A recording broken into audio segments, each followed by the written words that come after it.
Hello, and welcome back to Bedtime and Historian.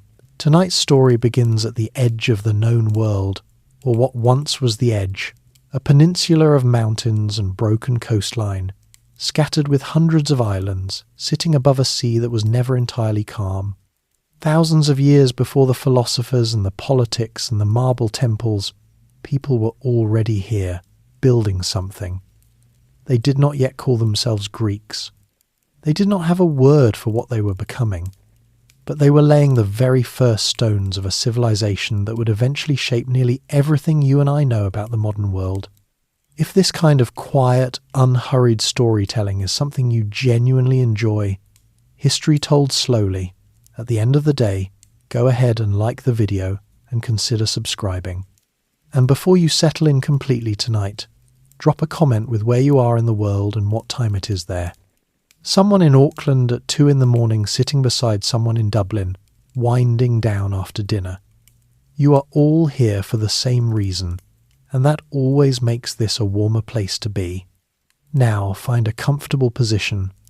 Let your shoulders drop. You do not need to be anywhere else or do anything else tonight. We are going all the way back further than Rome, further than the philosophers, further back than Athens herself. Tonight we start at the very beginning of the Greek story, and it is older, stranger, and more human than most people ever get the chance to hear. The story of Greece does not begin with democracy or philosophy or the great marble temples sitting on hilltops above the sea. It begins, almost entirely, with geography. Look at a map of Greece, and you begin to understand nearly everything. There is almost no flat ground. The country is a tangle of mountain ranges and narrow valleys, with a coastline so jagged and irregular that almost every inland community ends up being, somehow, within reach of water. The islands scatter outward into the Aegean by the hundreds, some inhabited for 10,000 years, some barely large enough to name. This particular geography did something to the people who lived there across the centuries. It made them sailors before it made them farmers. It made them traders before it made them soldiers. The mountains divided communities from one another, which meant that neighbouring villages, separated by a ridge of rock, could develop entirely different customs, entirely different loyalties, and later, entirely different systems of government. The sea connected them, but the land kept them apart. That tension between connection and separation would define Greek history for the next 3,000 years. The first great civilization to emerge in this part of the world did not actually begin on the Greek mainland at all.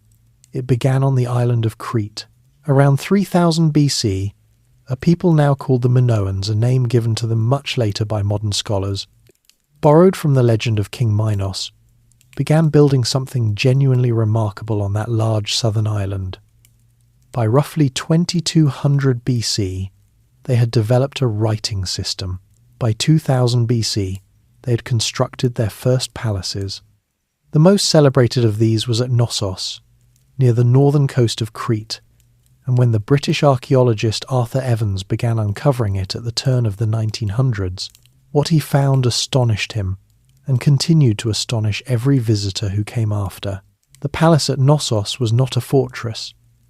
It had no thick defensive walls, no towers positioned for archers. It was open a maze of corridors, courtyards, storage rooms, and painted halls decorated with images of bulls, dolphins, and young acrobats vaulting through the air in a move that would injure a professional gymnast today. It had indoor plumbing, channels of running water, a drainage system more sophisticated than many European cities would have a full 1500 years later. The Minoans were not, at least in their prime centuries, a people preoccupied with war. They were a people who had decided, for a few remarkable centuries, that trade, administration, and the careful decoration of their walls were more interesting pursuits. Their ships moved regularly across the eastern Mediterranean, carrying pottery, olive oil, and saffron dye. They traded with Egypt. They traded with the cities along the Levantine coast. They had contact with Cyprus and with the islands scattered across the Aegean. The Minoan world, at its height around 1700 BC, was something that might reasonably be called cosmopolitan, a Bronze Age network of commerce and exchange stretching across the entire known sea. And yet they remain, in so many ways, profoundly mysterious. Their writing the system scholars call Linear A has never been deciphered. No one today knows what language they spoke. No one knows what they called themselves, how their rulers came to power, or whether the figures presiding over their ceremonies were kings, priests, or something the modern mind does not have a clean category for. Their painted frescoes offer glimpses of a woman in an elaborate layered skirt, her dark curled hair carefully pinned, watching a ceremony in a sunlit courtyard, but she does not speak. She only looks back at us across 4,000 years. Around 1500 BC, something changed. Scholars still disagree about the precise causes. There was a catastrophic volcanic eruption on the nearby island of Thera, now called Santorini, one of the most violent eruptions in human history, and its effects on Crete may have been severe. By around 1450 BC, the palace culture of Crete had collapsed, and a different people had moved in. These newcomers used a different script. When that script, called Linear B, was finally decoded in 1952 by a British architect named Michael Ventris, the language it recorded turned out to be an early form of Greek. The people who had moved into Crete and who had already built their own impressive civilization across the Greek mainland were the Mycenaeans. The Mycenaean world differed from the Minoan, one in atmosphere as much as in structure. Where Knossos felt open and almost leisurely, the great citadel of Mycenae felt imposing. It sat on a rocky hill in the northeastern Peloponnese, ringed by walls built from stones so enormous that later Greeks, genuinely unable to imagine how human hands could have lifted them, concluded they must have been built by a race of giants called the Cyclopes. The term held, even today, archaeologists use the word Cyclopean to describe walls built in that style. Whether the Mycenaeans found this reputation flattering or simply convenient is a question history does not answer. Inside those walls, the rulers of Mycenae were buried in deep shaft graves packed with bronze weapons, golden funeral masks, amber jewellery from the Baltic, and cups made of beaten silver. Heinrich Schliemann, the German businessman turned amateur archaeologist who excavated Mycenae in 1876, pulled a golden mask from one of those graves and announced, with tremendous confidence, that he had gazed upon the face of Agamemnon. It was a wonderful declaration. It was also, as later analysis confirmed, approximately 300 years too early to be Agamemnon. The mask predated any plausible Trojan War by several generations. But it was unquestionably extraordinary, and it remains one of the most recognizable objects in all of ancient history, sitting in the National Archaeological Museum in Athens to this day. The Mycenaean palace economies kept careful administrative records, livestock tallies, grain inventories, lists of bronze weapons, and their conditions all scratched out in that Linear B script on clay tablets. Their kings maintained fleets that crossed the Aegean, built roads linking their major centres, and extended diplomatic contact as far as Egypt and the great Hittite Empire of Anatolia. And somewhere in this period, around 1200 BC, possibly a generation earlier or later, something that may actually have been the Trojan War took place. The city of Troy, on the northwestern coast of what is now Turkey, was real. Archaeologists have found several layers of it, each built atop the ruins of an earlier version, stretching back thousands of years. Whether the events that Homer described centuries later bear any real resemblance to whatever conflict actually occurred, no one can say with confidence. But the memory was strong enough to survive 4 centuries of silence and emerge, still vivid, in the earliest poems the Greek world produced. What followed, however, was not a poem. Around 1200 BC, across the entire eastern Mediterranean almost simultaneously, the world that had sustained these civilizations began to come apart. Palace economies collapsed, trade networks dissolved, cities were abandoned or burned, the Hittite Empire disappeared entirely, Egyptian power contracted sharply.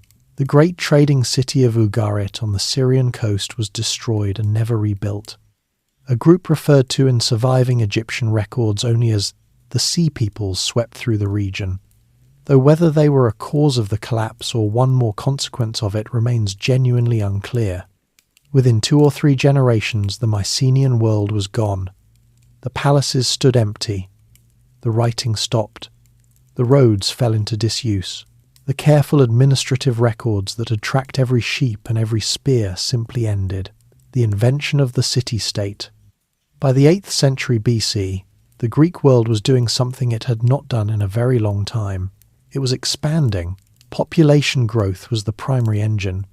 Communities that had maintained themselves at a modest scale through the Dark Ages were, by 700 BC, pressing against the limits of what their local land could support.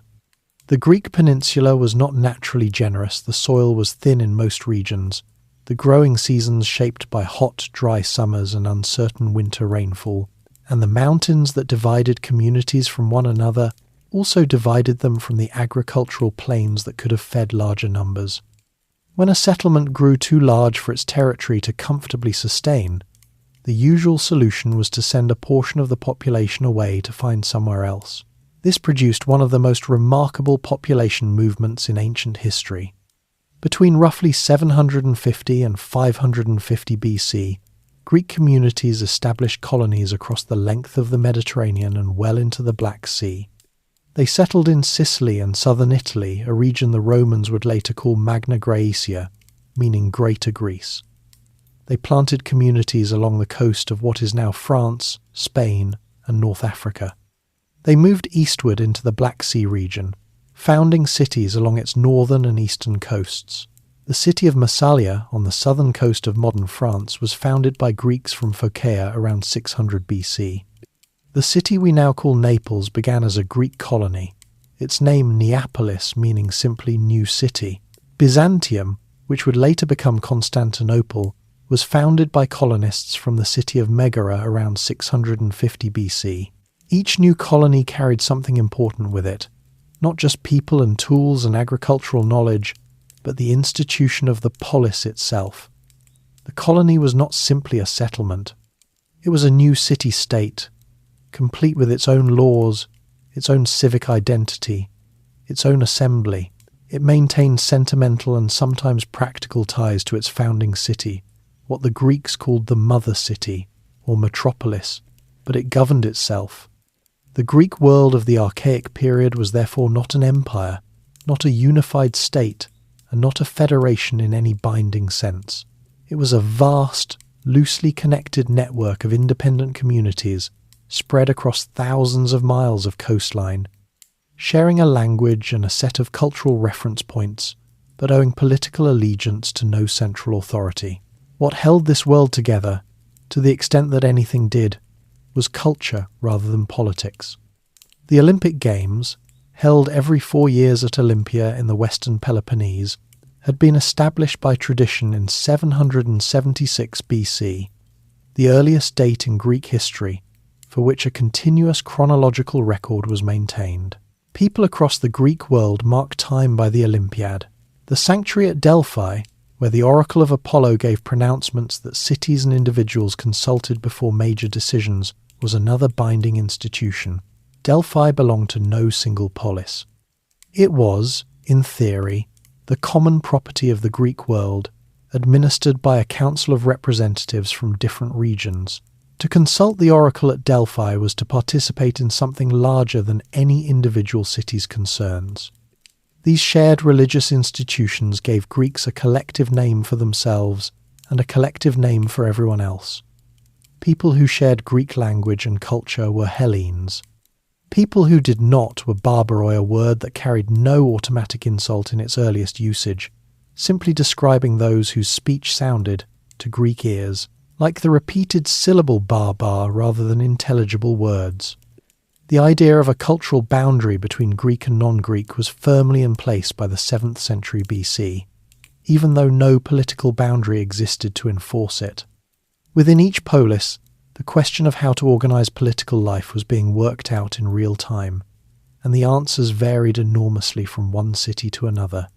The typical starting point, in most poleis, was rule by a small group of wealthy landowners, what the Greeks called an aristocracy, a word meaning literally rule by the best, with the definition of best being, conveniently, determined by the aristocrats themselves. These leading families controlled the best agricultural land, supplied the armies with their most expensive equipment, monopolized access to the legal systems, and passed political authority among themselves through a combination of birth, marriage, and mutual agreement.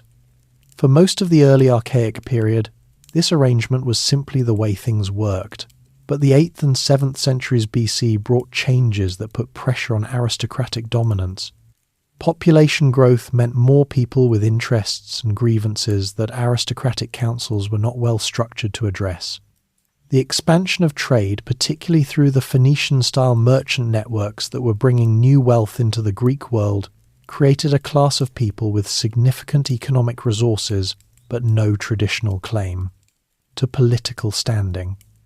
And the development of a new style of military organization changed the relationship between wealth and military power in ways that had direct political consequences.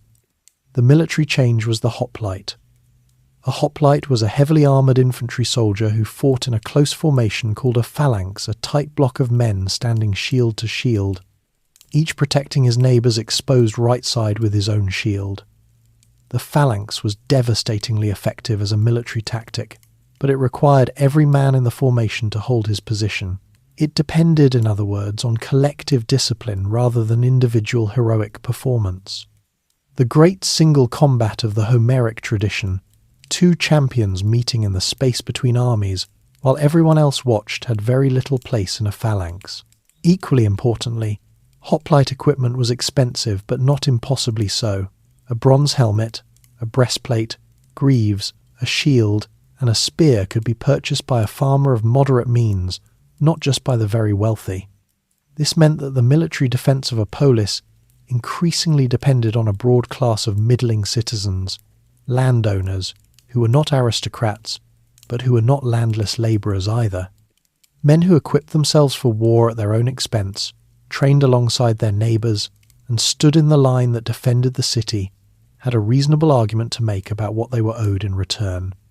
The tension this created between traditional aristocratic authority and the claims of a broader citizenry generated, across the Greek world, a surprisingly diverse range of political experiments. In some cities it produced reformers figures who rewrote legal codes to make them public, fixed, and applicable to everyone rather than subject to aristocratic interpretation.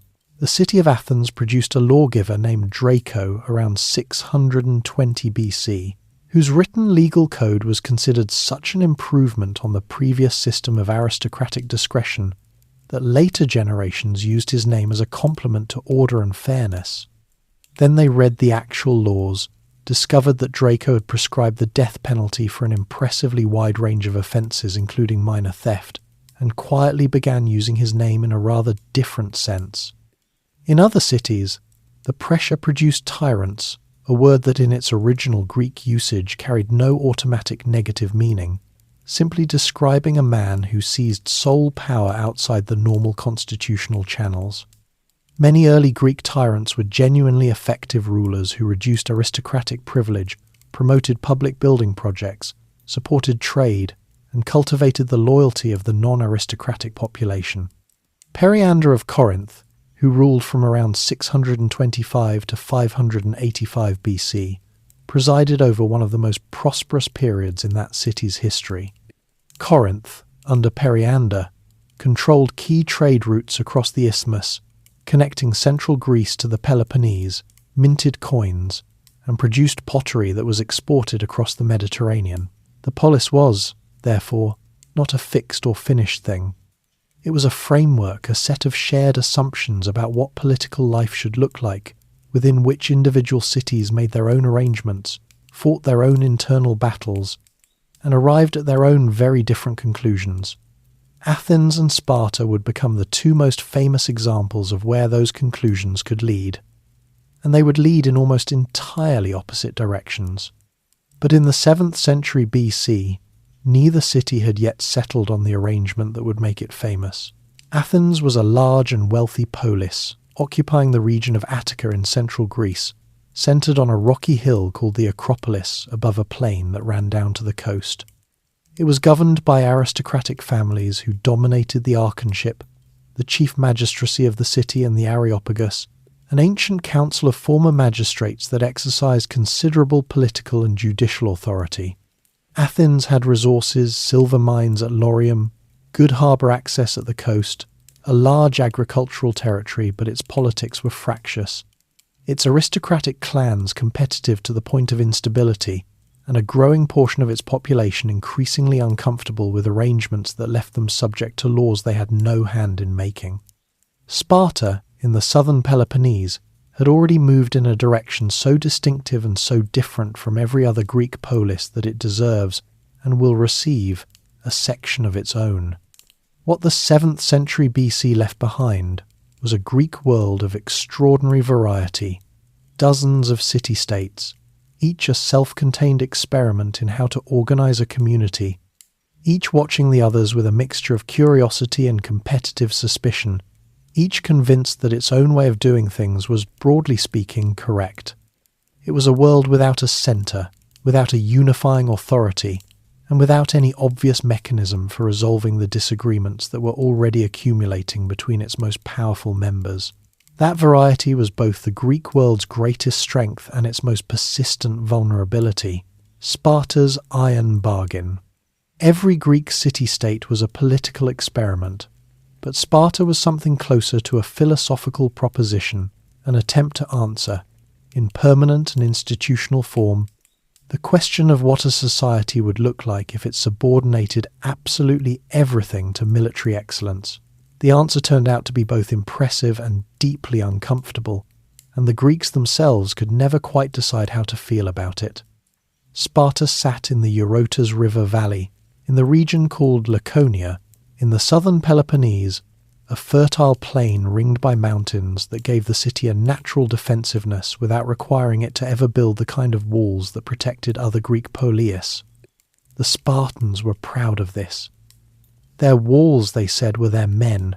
It was the sort of remark that sounds better if you do not look too hard at the underlying logic, but it communicated something real about Spartan values and Spartan confidence.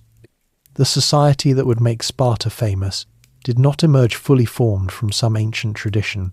It was built, deliberately and systematically, in response to a specific historical crisis. Around 740 BC, Sparta conquered the neighbouring region of Messenia, which lay to its west across the Taygetos mountain range. Messenia was fertile agricultural land, and its conquest roughly doubled the territory available to the Spartan state. But the Messenians did not simply accept defeat.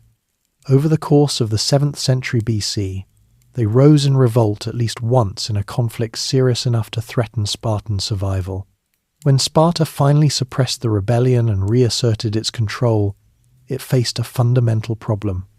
It now controlled a large population of subjugated people, the Messenians, reduced to a condition of collective servitude, who outnumbered the Spartan citizen population by a ratio that ancient sources estimated at somewhere between 7 and 20 to 1.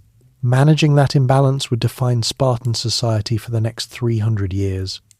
The people the Spartans called helots were not slaves in the Roman sense. They were not individually owned, could not be sold, and were tied to the land rather than to a particular master.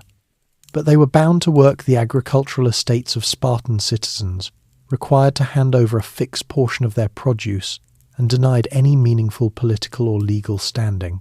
They could be killed by Spartan citizens under certain circumstances with no legal consequence.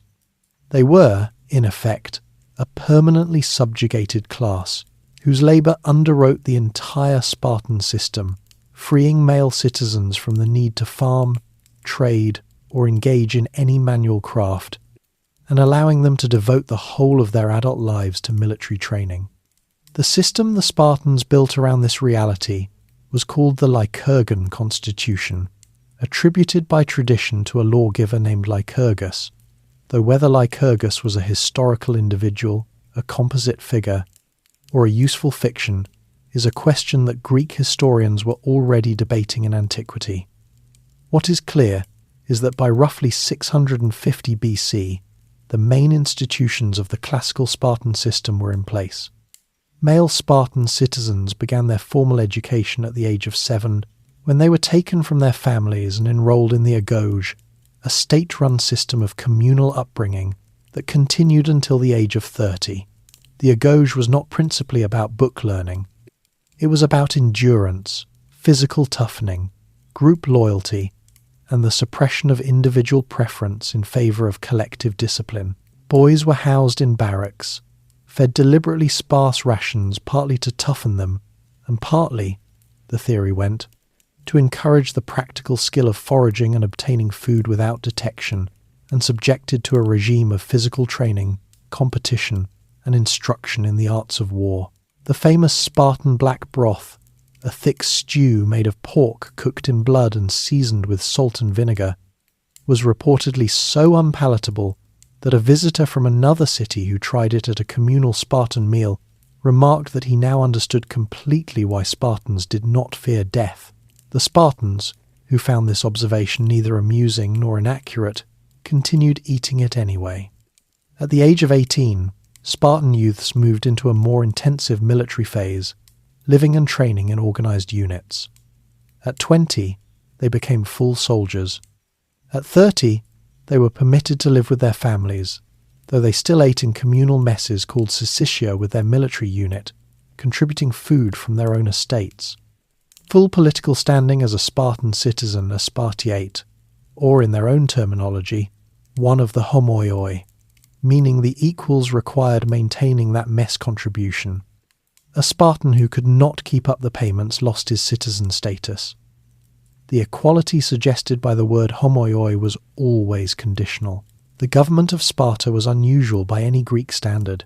It had 2 kings simultaneously, drawn from 2 hereditary royal families, the Agiads and the Eurypontids.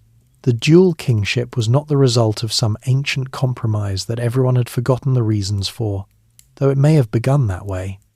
In practice, it served as a check on royal power, since the 2 kings could monitor and constrain each other, and neither could become dangerously dominant without the other's cooperation. The kings commanded the army in the field, performed religious functions, and held considerable prestige, but their actual authority was limited by 2 other bodies. The Gerousia was a council of 28 men over the age of 60, elected for life, plus the 2 kings. It prepared legislation and functioned as a high court for serious cases. The 5 ephors magistrates elected annually by the Spartan Citizen Assembly held sweeping supervisory authority, could summon and interrogate the kings, and generally served as a counterweight to both royal and aristocratic power. The assembly itself, called the Apella, consisted of all adult male Spartan citizens and voted on major questions, though its role was primarily to approve or reject proposals from the Gerousia, rather than to debate and originate them. Spartan women occupied a genuinely different position from women in most other Greek poleis. They were not expected to be confined to the household in the way that Athenian women were. They exercised publicly, competed in athletic events, managed estates in the extended absences of their husbands, received an education, and spoke their minds. The directness of Spartan women was remarked upon, sometimes admiringly and sometimes with discomfort, by observers from other Greek cities. The reasoning behind this relative freedom was entirely practical from the Spartan perspective. Women who were healthy, educated, and confident produced better soldiers. Sentiment had nothing to do with it. The darker underside of the Spartan system was something the Spartans themselves did not advertise widely, though it was known, in outline at least, to other Greeks. It was an institution called the Crypteia, and it was the mechanism by which the Helot population was kept in a state of perpetual controlled fear. Each year, the ephors would formally declare war on the Helots, a ritual legal declaration that freed any Spartan citizen from the normal religious prohibitions against killing. Selected young Spartan men, near the end of their agoge training, were then sent out into the countryside, armed with daggers, for a period of covert operation. They moved by night, hid by day, and killed helots, preferring those who appeared physically strong or who showed signs of independent spirit. It was part intelligence operation, part military exercise, and part systematic terrorism. Any helot who seemed capable of organising resistance was to be removed before the threat became real. The crypteia meant that the Spartan military system was not simply about external warfare. It was, at its foundation, a mechanism for managing an internal population that was both economically essential and politically explosive. The Spartans were not unique in the ancient world in holding a subjugated agricultural population, but no other Greek city-state organised its entire society so explicitly and completely around the task of keeping that population in check while simultaneously maintaining military superiority over its neighbours. Other Greeks admired Sparta selectively and at a safe distance. Athenian intellectuals and politicians who found their own democracy noisy, chaotic, and frustrating sometimes pointed to Sparta as a model of stability and discipline. The philosopher Plato drew on Spartan ideas in his theoretical descriptions of an ideal state, but very few of the people who admired Sparta's order and discipline actually wanted to live the life it required. The Spartan system produced extraordinary soldiers. It also produced a society in which no individual was permitted to accumulate personal wealth beyond a modest level, in which artistic and intellectual achievement were treated as distractions from the real business of military readiness, in which boys were separated from their parents at 7, and in which the entire collective enterprise rested on the labour of a population held in systematic subjugation. The price of Spartan excellence was paid by everyone inside Sparta, citizen and helot alike, just in very different currencies. By the late 7th and early 6th centuries BC, Sparta had become the dominant military power in the Peloponnese, its leadership acknowledged through a network of alliances known collectively as the Peloponnesian League. It was powerful, respected, and genuinely feared.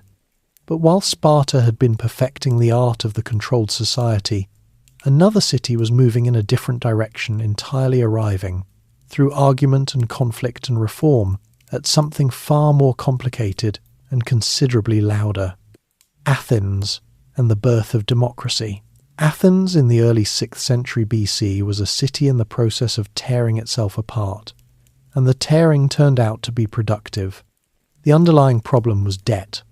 Across the region of Attica, small farmers had been borrowing against the security of their land and, in some cases, their own persons.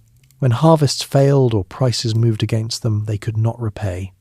Under the prevailing Athenian legal arrangements, a creditor could seize not only the land of a defaulting debtor, but the debtor himself and his family, reducing free citizens to a condition of debt bondage. By around 600 BC, a significant portion of Attica's farming population was either landless, deeply indebted, or effectively enslaved to wealthy creditors. The aristocratic families who dominated Athenian politics, controlling the archonship, the Areopagus, and the courts were, in many cases, precisely the creditors to whom the indebted farmers owed money. The tension produced by this arrangement had been building for years. Other Greek cities facing similar pressures had sometimes resolved them through tyranny. A strongman who seized power, cancelled debts, redistributed land, and secured the loyalty of the non-aristocratic population. Athens, in 694 BC, nearly went that route when a man named Cylon attempted to seize the Acropolis with the backing of his father-in-law, the tyrant of Megara. The attempt failed, and the aristocratic clan that suppressed it, the Alcmaeonidae, acquired a lasting religious taint from the circumstances of the aftermath. The taint would be used against them politically for generations, which tells you something about the long memories of Athenian political life. The figure Athens turned to instead was Solon, appointed in 594 BC as chief archon, with extraordinary powers to reform the city's legal and economic arrangements. Solon was a merchant, a poet, and a man with a practical understanding of what happened to societies that allowed their internal inequalities to become irresolvable. He did not approach the crisis as an idealist. He approached it as someone trying to prevent a collapse. His first and most immediate measure was the seisachthia, the shaking off of burdens. All debts secured against the freedom of Athenian citizens were cancelled. Athenians who had been enslaved for debt were freed. Land that had been forfeited was, in at least some categories, returned. The stone markers that had been placed on indebted land to signal its encumbrance were removed. This measure relieved the immediate crisis and permanently eliminated debt slavery as a legal institution in Attica, which was a more lasting achievement than it might initially appear. Solon then restructured the Athenian political system along lines that divided citizens into 4 classes based not on birth but on annual agricultural income measured in medimnoi, units of grain production. The highest class, the pentakosio medimnoi, were those whose estates produced 500 or more medimnoi per year. Below them, in descending order of income, came the hippes, the zergitai, and finally the thetes, the landless labourers at the bottom. Political offices and responsibilities were distributed according to these classes. The highest offices remained restricted to the top tier. Military obligations were calibrated to income, and the thetes, though excluded from most offices, were admitted to the assembly and to the popular courts. This was not democracy. It was a careful recalibration of aristocratic privilege, opening political participation to a broader propertied class while maintaining meaningful distinctions between income levels. But it established a principle that political standing should reflect economic contribution rather than birth alone that would prove consequential. Solon left Athens after his reforms, reportedly to prevent any faction from pressuring him to revise them in their favour. He travelled for 10 years.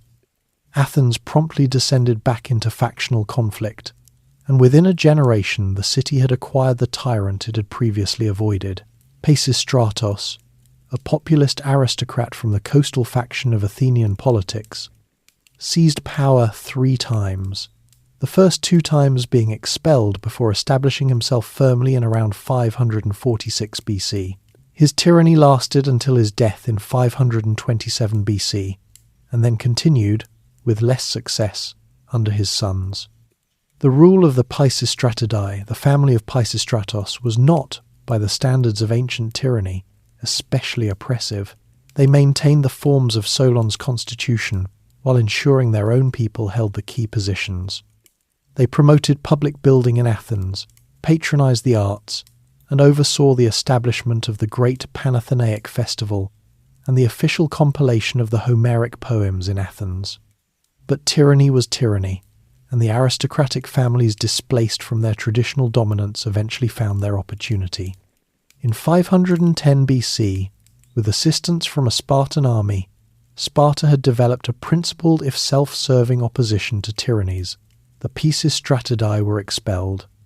What followed was a period of sharp aristocratic competition to control the newly opened political landscape, and it was out of that competition that one of the most consequential political reforms in human history emerged.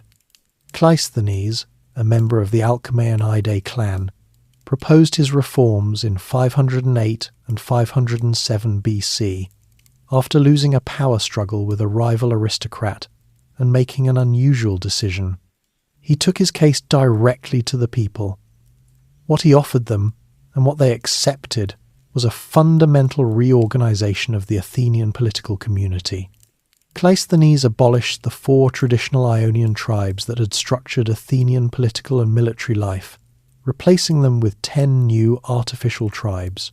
Each new tribe drew its members from 3 different geographical zones of Attica, the city, the coastal area, and the inland region, so that no tribe represented a single locality or could be dominated by a single powerful family's regional network. Each tribe contributed 50 members to a new council of 500. The boule, which prepared business for the citizen assembly, the ecclesia, and handled the day-to-day administration of the city. The ecclesia met regularly on the Pnyx Hill, a natural auditorium west of the Acropolis, and all adult male Athenian citizens were entitled to attend, to speak, and to vote. Not just the wealthy, not just the well-born, but any free adult male citizen of Athens. The assembly decided on war and peace, approved laws, elected generals, and managed the broad direction of city policy. It was loud, it was contentious, it was manipulable by skilled speakers, and it was unlike anything that had existed before in a major political community.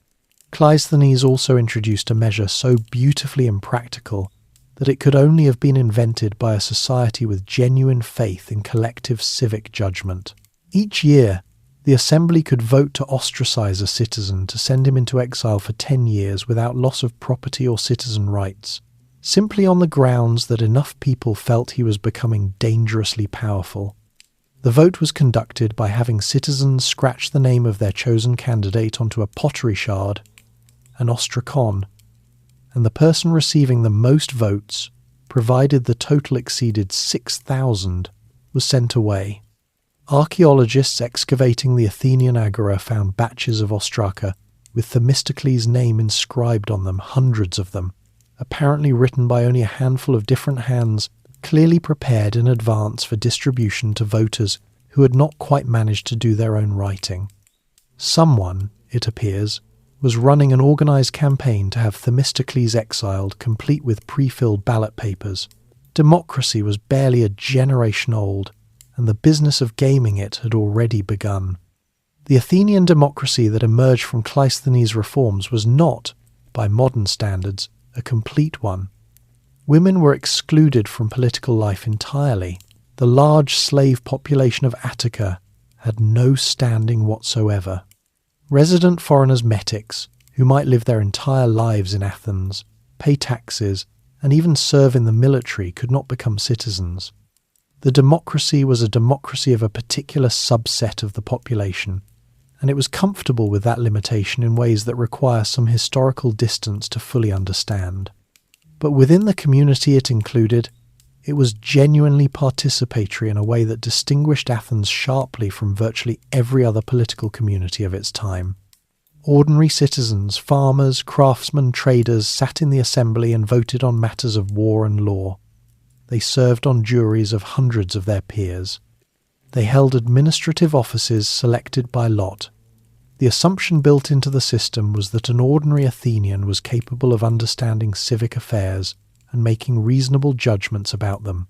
That assumption was radical. It remained radical for a very long time. Athens, in 500 BC, was a city of perhaps 200,000 people in total. Citizens, women, children, metics, and slaves combined with a citizen body of perhaps 30 to 40,000 adult males. It was not yet the intellectual and cultural centre it would become. Its great buildings were still in the future. Its most famous philosophers had not yet been born. But it had built, through argument and crisis, and the occasional expulsion of unwanted persons, a political framework that would define it for the next 150 years, and that would eventually define something rather larger. First, though, Athens had to survive. Fire from the east. The Persian Wars. The Persian Empire at the end of the 6th century BC was the largest political entity the world had yet seen. Stretching from the Aegean coast of Anatolia in the west to the borders of India in the east, from Egypt in the south to the steppes beyond the Caucasus in the north, it encompassed dozens of languages, hundreds of distinct peoples, and an administrative system sophisticated enough to manage them all. Its king, who bore the title King of Kings, ruled from palace complexes at Persepolis and Susa that made the grandest Greek temple look modest by comparison. The Persian state had resources, manpower, and organizational capacity on a scale that no Greek city-state or any combination of them could match. The collision between this empire and the Greek world began not with Persian aggression toward mainland Greece, but with a revolt among the Greek-speaking cities of Ionia, the western coast of Anatolia, that had been under Persian control since the conquests of Cyrus the Great in the 540s BC. The Ionian cities were prosperous, culturally active, and politically restless. Persian governance was not, by ancient imperial standards, especially harsh subject. Peoples were generally permitted their own customs, languages, and religious practices as long as they paid their tribute and provided troops. But the Ionians, accustomed to the political independence of the polis, found the experience of being administered as a satrapy, a Persian provincial district, increasingly uncomfortable. In 499 BC, a group of Ionian cities rose in revolt against Persian authority, led in part by the city of Miletus and its political leader Aristogoras. Aristogoras travelled to mainland Greece seeking military support. Sparta, the most powerful military force in Greece, declined.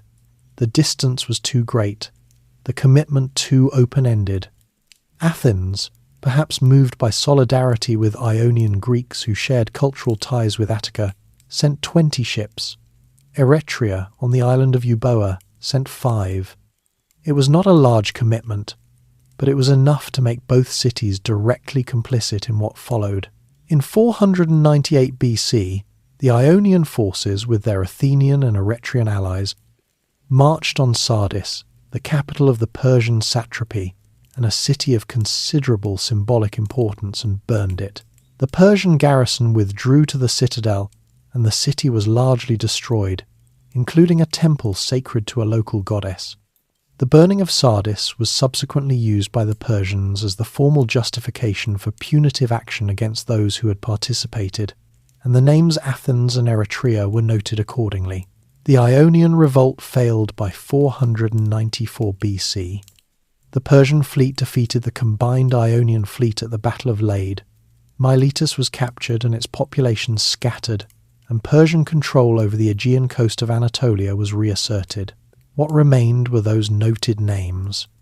Darius, king of Persia, reportedly instructed a servant to remind him 3 times at every dinner to remember the Athenians. Whether this particular story is true or simply a good story is uncertain, but the Persian response was real enough.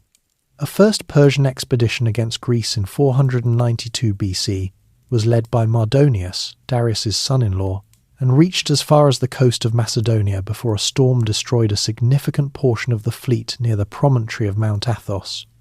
The expedition withdrew. A second attempt 2 years later, in 490 BC, was a more direct naval assault.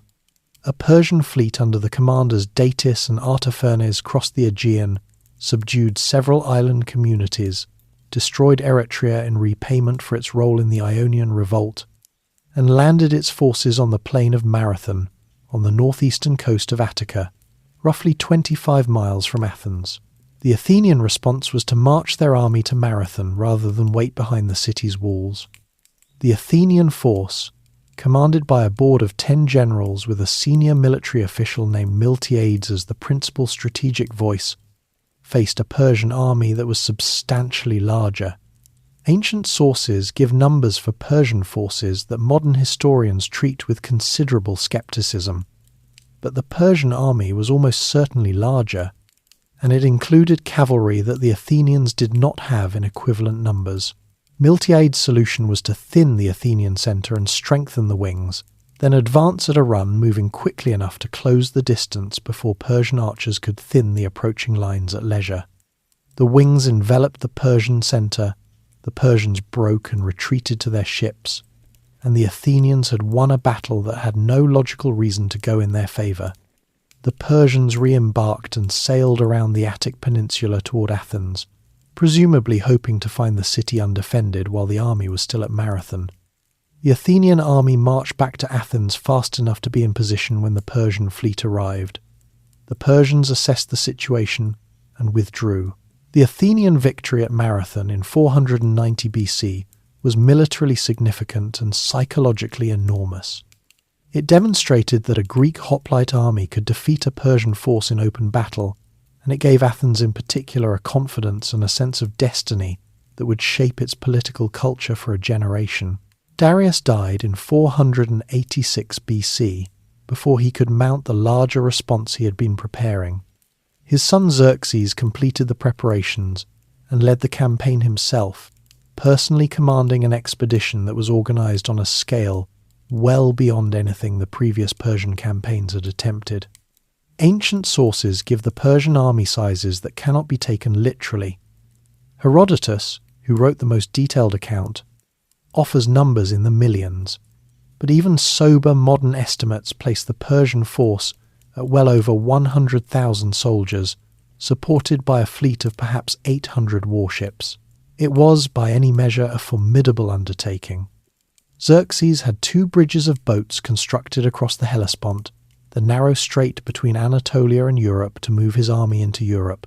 When a storm destroyed the first set of bridges before the army could cross, Xerxes ordered the strait itself to be punished. 300 lashes were administered to the water, and a pair of fetters were thrown in for good measure. The engineers who had built the first bridges were executed. New bridges were constructed and the army crossed. The Hellespont, presumably chastened, offered no further resistance. The Greeks who decided to resist, and not all of them did, a significant number of northern Greek cities medized, meaning they submitted to Persia and provided support for the invasion, organised their defence under Spartan leadership. A force was sent to hold the narrow coastal pass of Thermopylae in central Greece, while the combined Greek fleet engaged the Persian navy nearby at Artemisium. The Spartan king Leonidas held Thermopylae for 3 days with a force that ancient tradition records at 300 Spartans, alongside several thousand allied troops from other Greek cities. The Persian force was eventually able to outflank the Greek position through a mountain path shown to them by a local man named Ephialtes. When the flanking movement was confirmed, Leonidas sent most of the allied forces away and remained with the Spartans and a contingent of Thespians and Thebans to hold the pass long enough for the retreat to be organised. The Spartan dead were buried where they fell, and a stone marker was placed above them with an inscription that the Spartan poet Simonides composed, that the passerby should know that here, obedient to their laws, they lay. Athens was evacuated. The Persian army arrived and burned the city. The Acropolis, which a small group had held, was taken and its buildings destroyed. The decisive engagement came at sea, in the narrow strait between the island of Salamis and the Athenian mainland, in late September of 480 BC. The Athenian commander Themistocles, who had spent the previous decade convincing Athens to invest its silver mine revenues in a fleet of 200 trireme warships, manoeuvred the Persian fleet into the narrow waters where its numerical superiority was negated, and where the heavier, better crewed Greek ships could operate effectively. The Persian fleet suffered heavy losses and withdrew. Without reliable naval supply lines, a large land army could not sustain itself indefinitely in a hostile country, and Xerxes returned to Persia with a significant portion of his forces. The remaining Persian army, under Mardonius, was defeated the following year at the Battle of Plataea in 479 BC, where a large Greek coalition force, this time under Spartan command, destroyed the last major Persian presence in mainland Greece. On the same day, by the tradition preserved in ancient sources, the Greek fleet defeated the remaining Persian naval force at Cape Michael on the Ionian coast. The Persian wars were over, and Greece had survived them. What happened to Greece in the years immediately following was, in many respects, shaped entirely by the fact of that survival, and by the very different conclusions that Athens and Sparta drew from it. The Golden Age, Athens at its height. Victory over Persia did not produce humility in Athens. It produced ambition, and Athens pursued that ambition with a focus and energy that transformed it, within a generation, from a significant Greek city into something rather closer to an empire. The mechanism was the Delian League. In the years immediately following the Persian Wars, a coalition of Greek city-states organised under Athenian leadership to continue operations against Persia, protecting the Ionian cities, clearing Persian forces from remaining Aegean positions, and maintaining a naval force capable of deterring future Persian incursions. Member states contributed either ships or money, with money being, in practice, the preferred contribution since ships required trained crews and regular maintenance. The League's common treasury was kept on the sacred island of Delos, which gave the organisation its name. Over the course of the following decades, the League gradually transformed. In 454 BC, the treasury was moved from Delos to Athens officially for security reasons, though security was a flexible concept when applied to funds already located on a major island, protected by the most powerful navy in the Aegean. Member states that fell behind in their contributions found Athenian warships appearing in their harbours. States that attempted to leave the League found that leaving was not an available option. By the middle of the 5th century BC, the Delian League had become, in practical terms, an Athenian empire, one that Athens administered, taxed, and directed according to its own interests, while maintaining the vocabulary of voluntary alliance.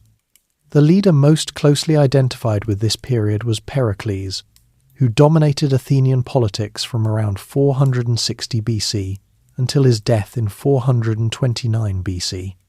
Pericles was an aristocrat by birth, a member of the Alcmaeonidae on his mother's side, who had committed himself to the democratic faction in Athenian politics and built a career through the assembly rather than through the aristocratic networks his family background might have supported.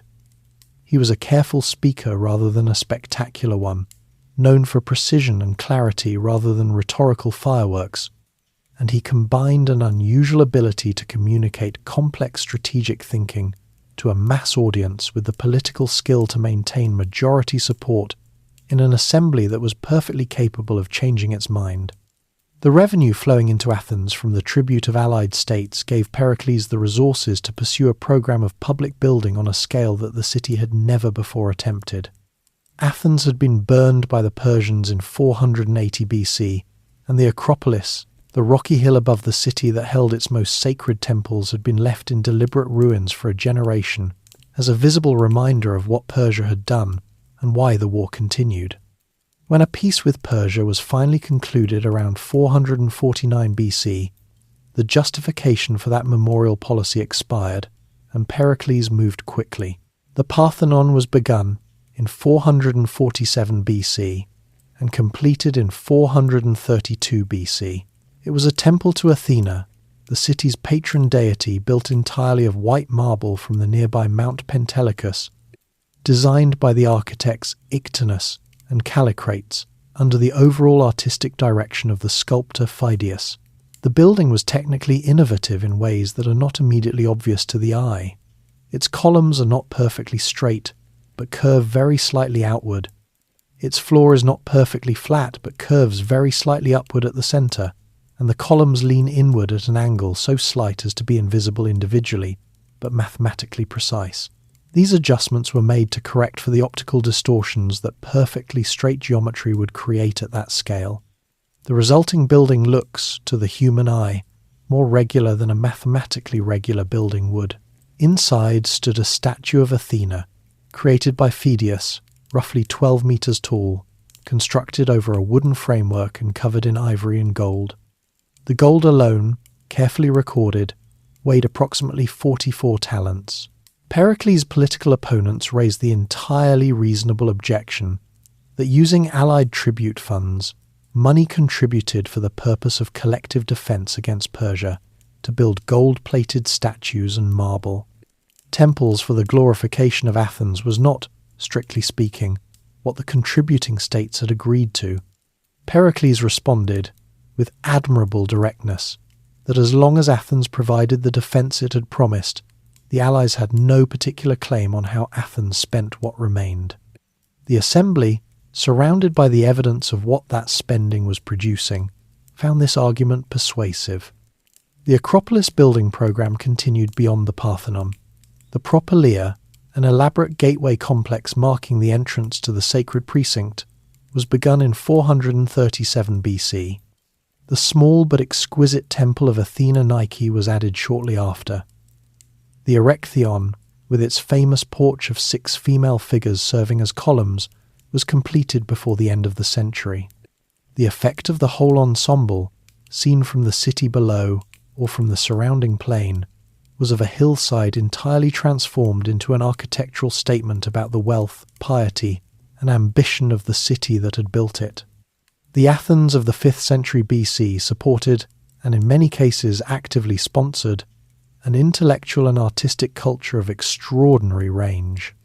The theatre festivals held in honour of Dionysus were civic events, funded by wealthy citizens assigned the responsibility of paying for chorus training and costumes as a form of public service. Aeschylus, who had fought at Marathon and lived to write plays about the moral consequences of the Persian Wars, produced the Oresteia trilogy in 458 BC, a connected sequence of 3 plays tracing the logic of inherited violence and its resolution through law. Sophocles, who served as a general under Pericles as well as writing drama, gave Athens Oedipus, Rex, and Antigone. Euripides, the youngest of the 3 great tragedians, pushed the form towards psychological realism in ways that made audiences deeply uncomfortable and made him, consequently, enormously influential.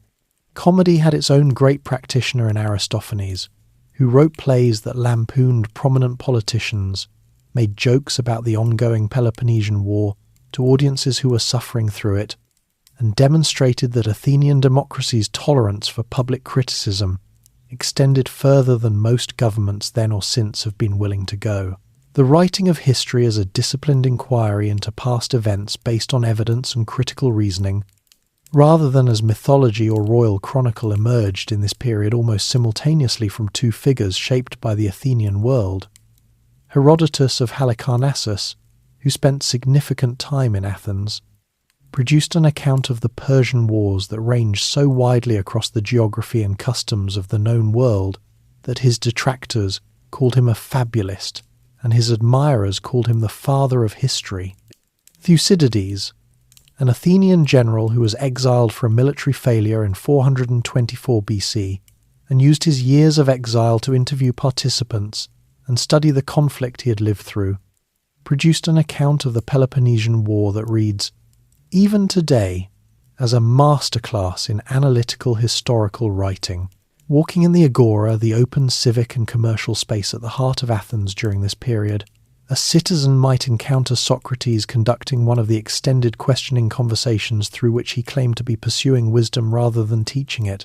Socrates wrote nothing. What he did was talk relentlessly, precisely, with a talent for leading educated and confident men to discover that their firmly held beliefs did not survive careful examination. He made enemies with efficiency. He also made disciples, among them Plato, whose written dialogues preserve the Socratic method and extend it into questions about justice, beauty, knowledge, and the nature of the good life that philosophy has been reworking ever since. The Athens of Pericles was, by any measure, an exceptional place and an exceptional moment. It was also a city built on slave labour. Estimates suggest that roughly 1/3 of the total population of Attica may have been enslaved, and on the economic exploitation of subordinate allies who had not freely chosen their subordination. The women of Athens, unlike their counterparts in Sparta, were largely confined to the domestic sphere, excluded from the political and intellectual life that made the city famous. The freedom that Pericles celebrated in the funeral oration recorded by Thucydides was the freedom of a specific class of Athenian men, enjoyed at the considerable expense of everyone else in the social order. This did not make the intellectual and cultural achievements less real. It did mean they rested on foundations that the city had never examined with the same rigour it applied to philosophy and drama and the geometry of temple columns. By the 430s BC, the tension between Athens and Sparta, both strengthened by the Persian War experience, both operating within a Greek world too small for 2 powers of their ambition, had reached a point that most informed observers could see was not sustainable. The golden age of Athens was approximately 30 years old. It had roughly 2 years left. How Greeks actually lived. History tends to record the exceptional, the battles, the reforms, the famous speeches, and leave the texture of ordinary daily existence as background noise. But the city that produced the Parthenon and the plays of Sophocles was also a city where most people woke before dawn, ate plain food, worked with their hands, and went to bed when it got dark because oil lamps were expensive and sleep was free. Both things were true at the same time, and the second is just as worth understanding as the first. The physical shape of a classical Greek city was organized around a few key spaces. The agora, the central open area that served simultaneously as marketplace, civic meeting ground, and social hub, was where much of daily life played out for the male citizen population. Surrounding it were the workshops of craftsmen, the stalls of small traders, the public buildings where magistrates conducted business, and the covered walkways called stoas, where men gathered to talk, argue, conduct transactions, and watch other people do the same. The Acropolis rose above the city as its sacred precinct. The harbour, in Athens' case at Piraeus, several miles from the city centre, was the economic engine that kept the whole enterprise running. Houses across the classical Greek world were, by the standards of the public buildings being constructed at the same time, modest. They were typically built around a central courtyard, with rooms opening off it, constructed from mud brick on stone foundations with tiled roofs. They were designed for function rather than display the private face of Greek culture deliberately understated compared to its public one. Walls were plastered and sometimes painted, floors were packed earth or simple mosaic in wealthier homes, and furniture was limited to beds, wooden chests, chairs, and the occasional low table. The courtyard was the working heart of the house, where food preparation happened, where women spent much of their time, and where the household altar to the domestic gods stood. The social hierarchy of classical Athens divided people into several distinct categories with very different daily experiences. At the top sat the citizens, free adult males of Athenian birth. Among citizens, wealth created further distinctions.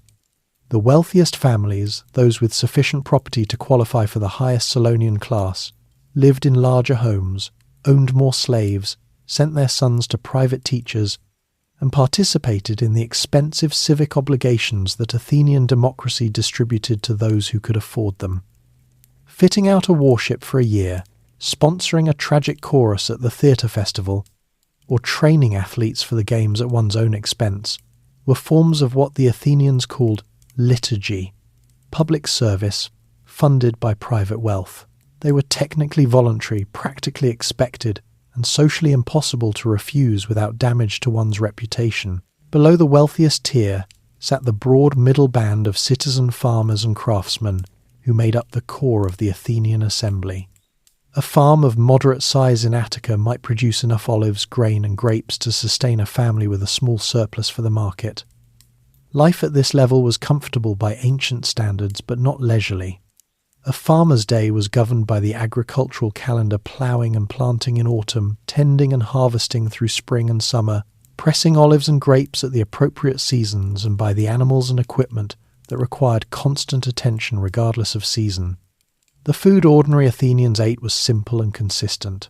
Bread made from barley was the staple, supplemented by olives and olive oil, dried figs, and whatever vegetables the garden produced: onions, lentils, chickpeas, garlic.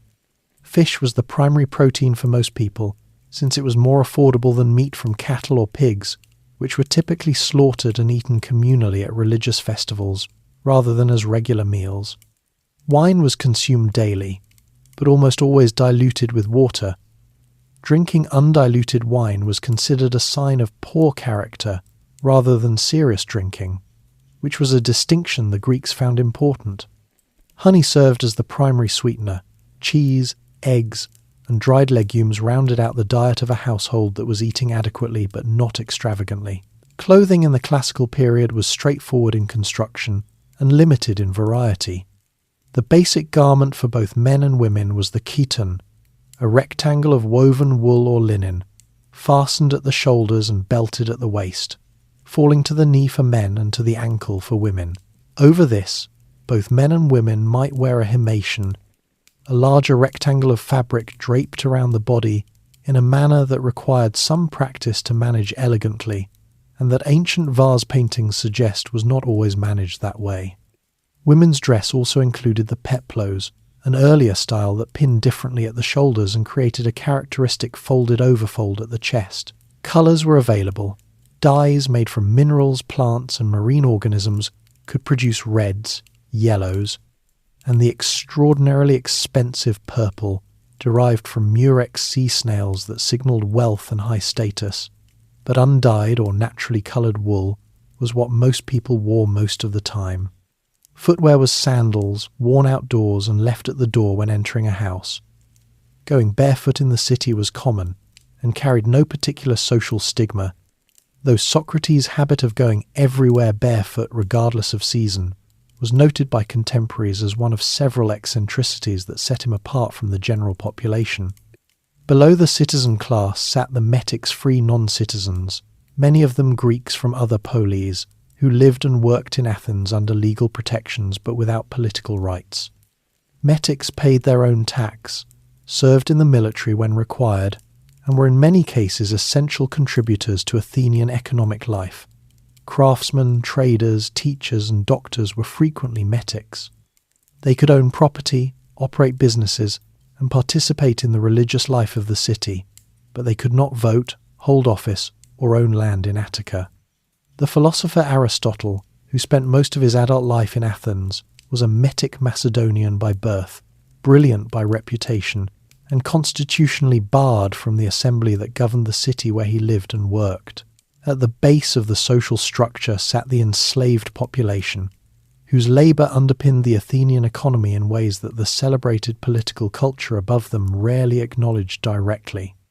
Enslaved people in Athens performed an enormous range of tasks: domestic work in households, skilled craft labour in workshops, mining in the silver mines at Laurium, under conditions that ancient sources describe as among the most brutal in the Greek world, agricultural labour on farms, and administrative work in the city's bureaucracy. Some enslaved people were trained as clerks and records keepers, serving the public offices of the democracy. The conditions of enslaved life varied enormously, depending on the work and the household, from the relatively bearable to the genuinely terrible, but no legal protection or political standing softened the fundamental reality of the condition. Women of citizen families occupied a domestic world that was physically separate from the public sphere in which Athenian civic life played out. A citizen woman managed the household, overseeing food storage and preparation, supervising enslaved domestic workers, raising children, and producing textiles. Weaving was both an economic activity and a marker of respectable feminine virtue. Women moved through the city for religious festivals, funerals, and certain social occasions, but the expectation that a respectable woman's life was centred on the household was both a legal and a social reality. The women who had the most visible public presence in classical Athens were not citizens but hetero-educated, independent women who occupied an ambiguous status outside the citizen household structure, some of whom moved in the same intellectual circles as the city's most prominent men. The day in Athens began early. The agora filled with traders and buyers from shortly after dawn. Men conducted their business legal, commercial, political, through the morning hours. The main meal of the day was taken in the early afternoon, followed by a rest during the hottest part of the day.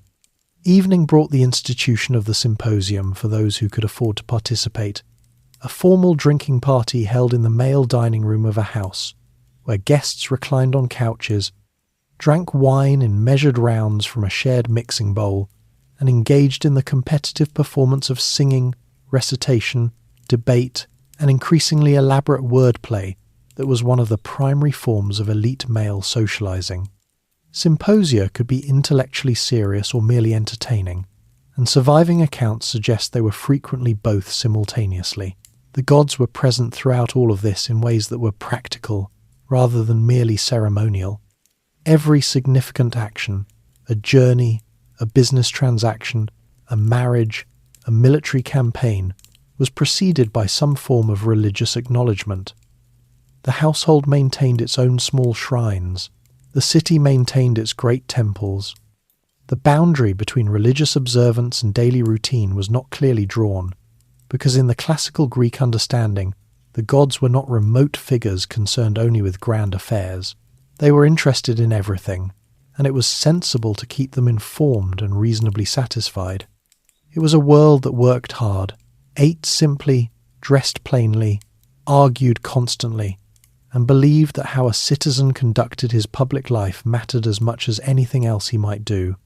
The philosophy and the drama and the architecture were not separate from ordinary life. They grew directly out of it.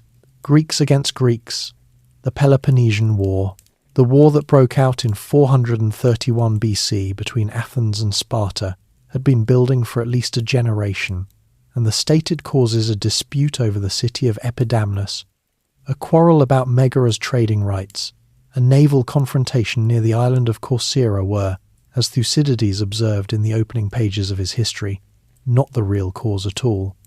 The real cause, he wrote, was the growth of Athenian power and the fear it inspired in Sparta. Everything else was occasion rather than origin. The fear was reasonable. In the 50 years since the Persian Wars, Athens had converted a voluntary defensive alliance into a tribute-collecting empire, built the most powerful navy in the Mediterranean, constructed the long walls that connected the city to its port at Piraeus, and made it effectively impregnable to land attack, and accumulated a substantial financial reserve in silver stored on the Acropolis. Sparta watched this accumulation with the particular anxiety of a power that had built its security on land supremacy and now found itself facing a rival that operated in an entirely different strategic environment. Two systems of power had developed that were not easily compatible in the same world. The opening strategy on each side reflected the structural reality. Sparta and its Peloponnesian allies invaded Attica annually, burning crops and farmland. Athens refused to meet them in open land battle, which would have been to fight on Spartan terms, and instead relied on its walls, its fleet, and its ability to conduct coastal raids around the Peloponnese.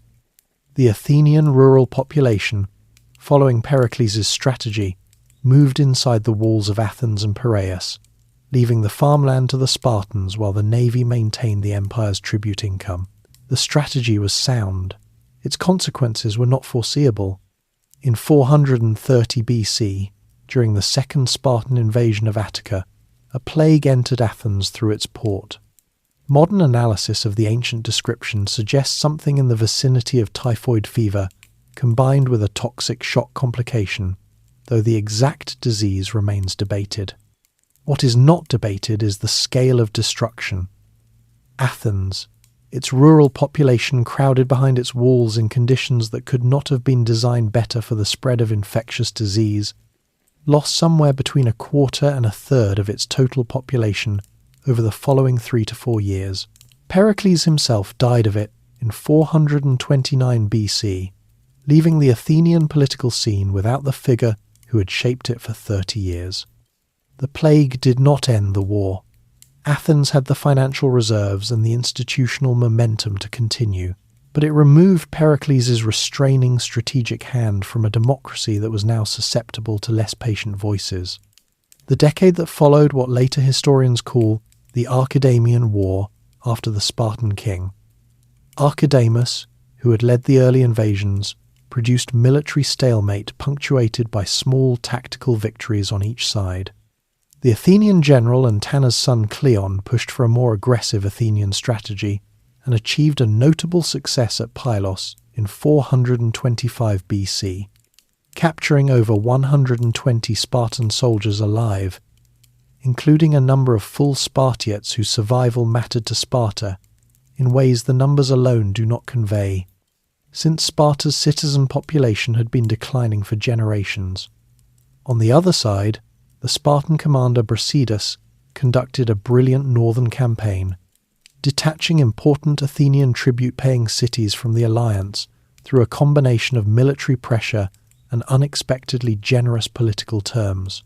Cleon and Brasidas both died at Amphipolis in 422 BC in the same engagement, which was the kind of coincidence that ancient writers treated as meaningful and modern historians treat as convenient.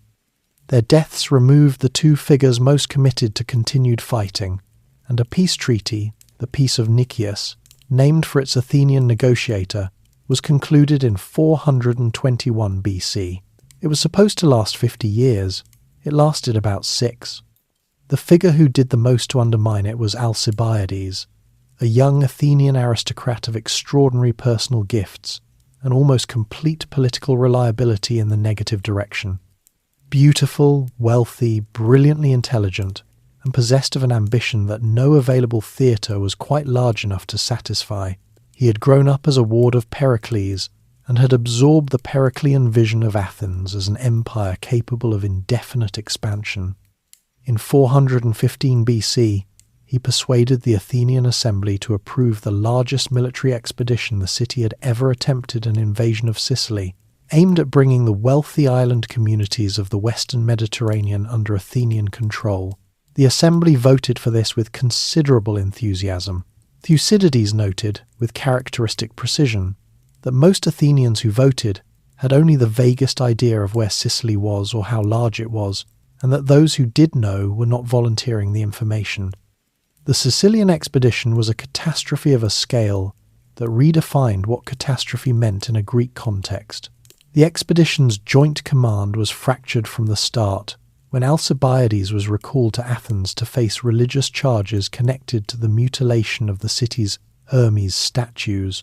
On the night before departure, an act of sacrilege, whose perpetrators were unknown, but whose political usefulness against Alcibiades was immediately apparent to his enemies.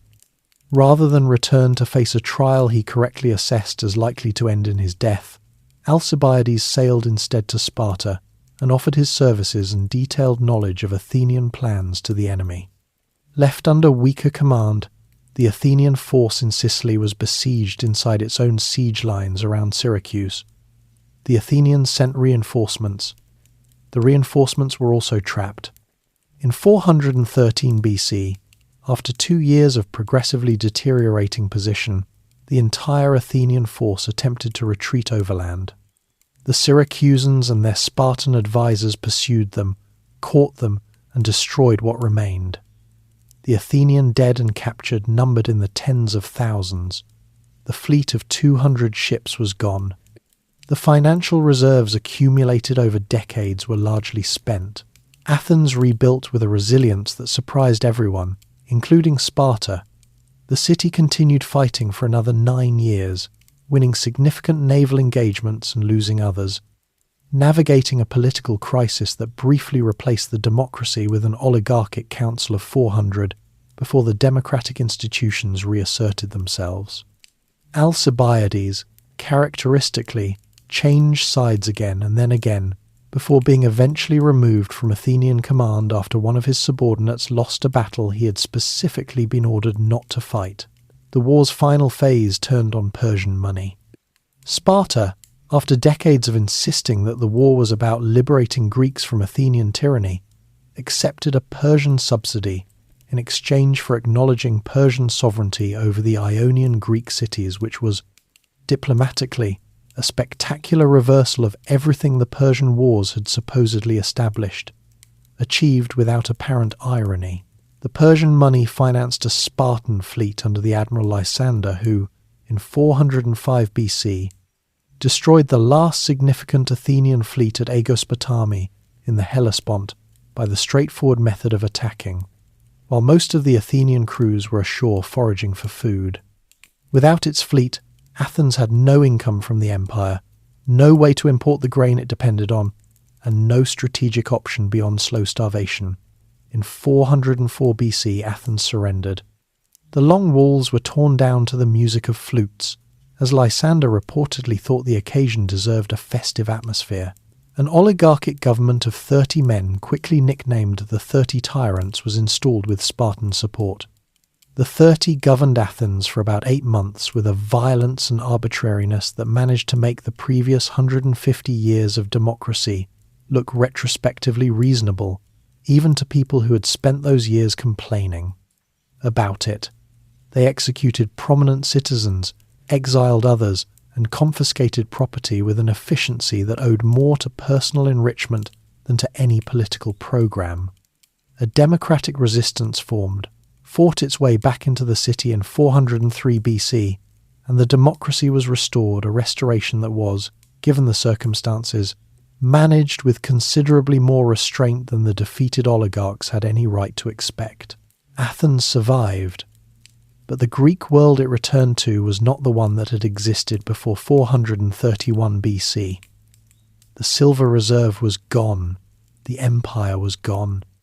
The navy would be rebuilt, but never with the same overwhelming dominance. The allied cities that had been held in tributary subjection had been exposed, in the war's final phase, to a level of Athenian desperation that had removed whatever pretense of voluntary cooperation remained. More broadly, a generation of Greek men across the entire peninsula had been fed into a conflict that had solved nothing except to exhaust everyone involved. Sparta's declared aim of liberating the Greeks had produced a Spartan empire more nakedly exploitative than the Athenian one it replaced. The trust between Greek police, never robust, had been corroded past any easy repair. The Greek world was weaker than it had been in 431 BC, poorer, more suspicious, and less able to act collectively. It had approximately 50 years before it would need to do precisely that, against a threat that would make the Persian Wars look manageable: the Macedonian interruption. Philip and Alexander. The Greek city-states spent the 50 years after the Peloponnesian War doing what they had always done, only with less energy and less money than before. Sparta attempted to hold the dominant position its victory had supposedly secured, discovered that dominance was more expensive to maintain than to achieve, and found itself challenged by Thebes, whose general Epaminondas developed a new tactical approach, concentrating overwhelming force at a single point in the battle line, rather than distributing it evenly that defeated Sparta at the Battle of Leuctra in 171 BC, and shattered the reputation for invincibility that had been the real foundation of Spartan power. Thebes then attempted leadership of the Greek world, found it equally thankless, and by the 350s BC, the Greek peninsula was back to its habitual condition of multipolar exhaustion. Into this environment came Macedonia. Macedonia was a kingdom in the mountainous region north of the Greek peninsula proper, and its relationship to Greek identity had always been ambiguous. The Macedonian ruling class spoke Greek, participated in Greek religious customs, and competed in Greek athletic games. The Macedonian kings claimed descent from Heracles and were accepted at Olympia on the basis of their proclaimed Greek heritage. The ordinary Macedonian population spoke a dialect that Greeks from the southern Polis found difficult to follow and sometimes refused to recognize as Greek at all.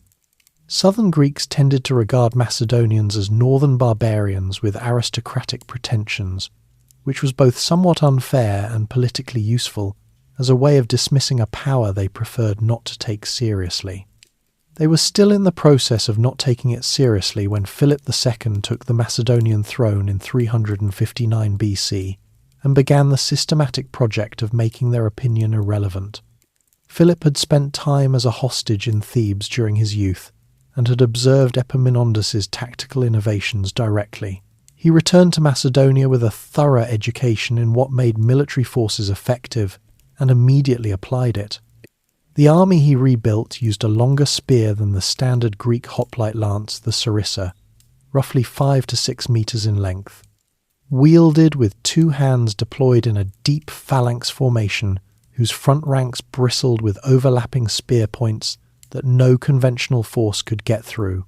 Crucially, the Macedonian cavalry recruited from the Macedonian aristocracy and trained to operate in coordinated combination with the infantry, was designed to strike at the vulnerable flanks and rear that the phalanx locked down from. The front. The two elements worked together as a combined system rather than as separate arms that happened to be fighting the same battle. Philip spent the 350s BC securing his northern and western borders, neutralizing tribal threats, and extending Macedonian control over Thrace and its gold mines, which gave him the financial base to maintain and expand his army.